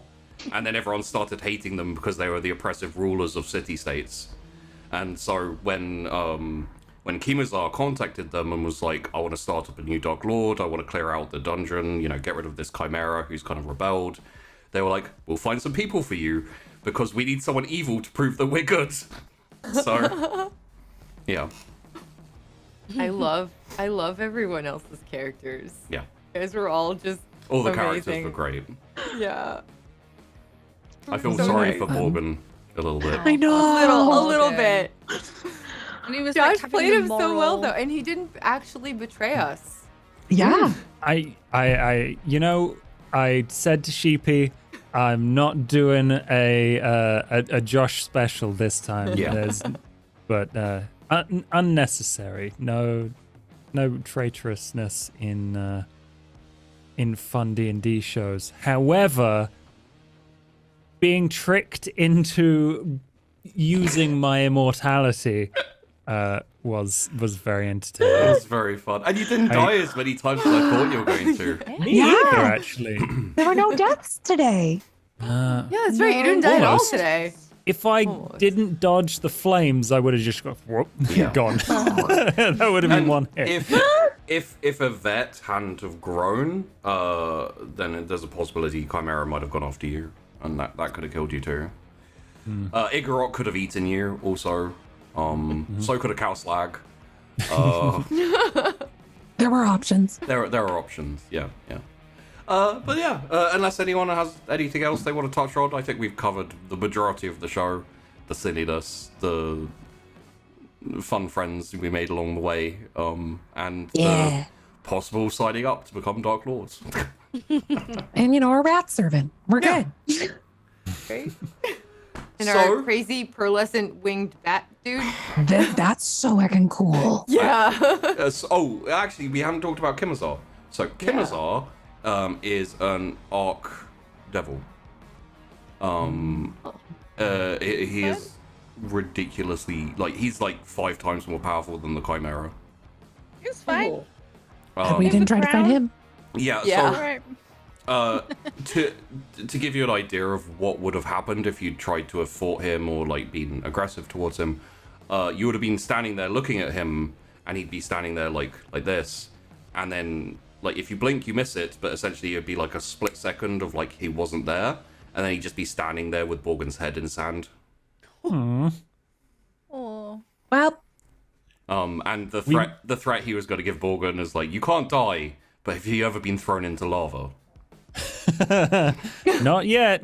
Oh God. There was going to be a lot of unpleasant. cursing Ways to Bellicon. die. Yeah. Very So many unpleasant. fun ways to die. awesome. Yeah. So that is Keeper. Thank you everyone for watching. Thank you all of the cast. If you're interested in checking out the cast in their own home environments, links are below in the YouTube description and also down below on Twitch. You can just scroll down. You can see the casts we have on the shows and the best way to look at the things they do. So go give all of that a consider. Go check out the Patreon again if you want to support the show. And yes, we're going to leave and finish the show. So let's just have a quick look here. So prepared and amazing. You know what? We should go and raid Askren. Yeah. That's beautiful art. Cool thing. Askren, I believe, is drawing, interestingly, a dragon. Oh, how mysterious. How mysterious. Dragon I never wonder happened what that on this could be channel. for. So come along with me as you look at the artist who may or may not be drawing art for a show that may... Oh, okay, that's going to be interesting. I see a little bit of what he's doing. Thanks for watching, everyone. We're going to head off. Have a good day, and see you later.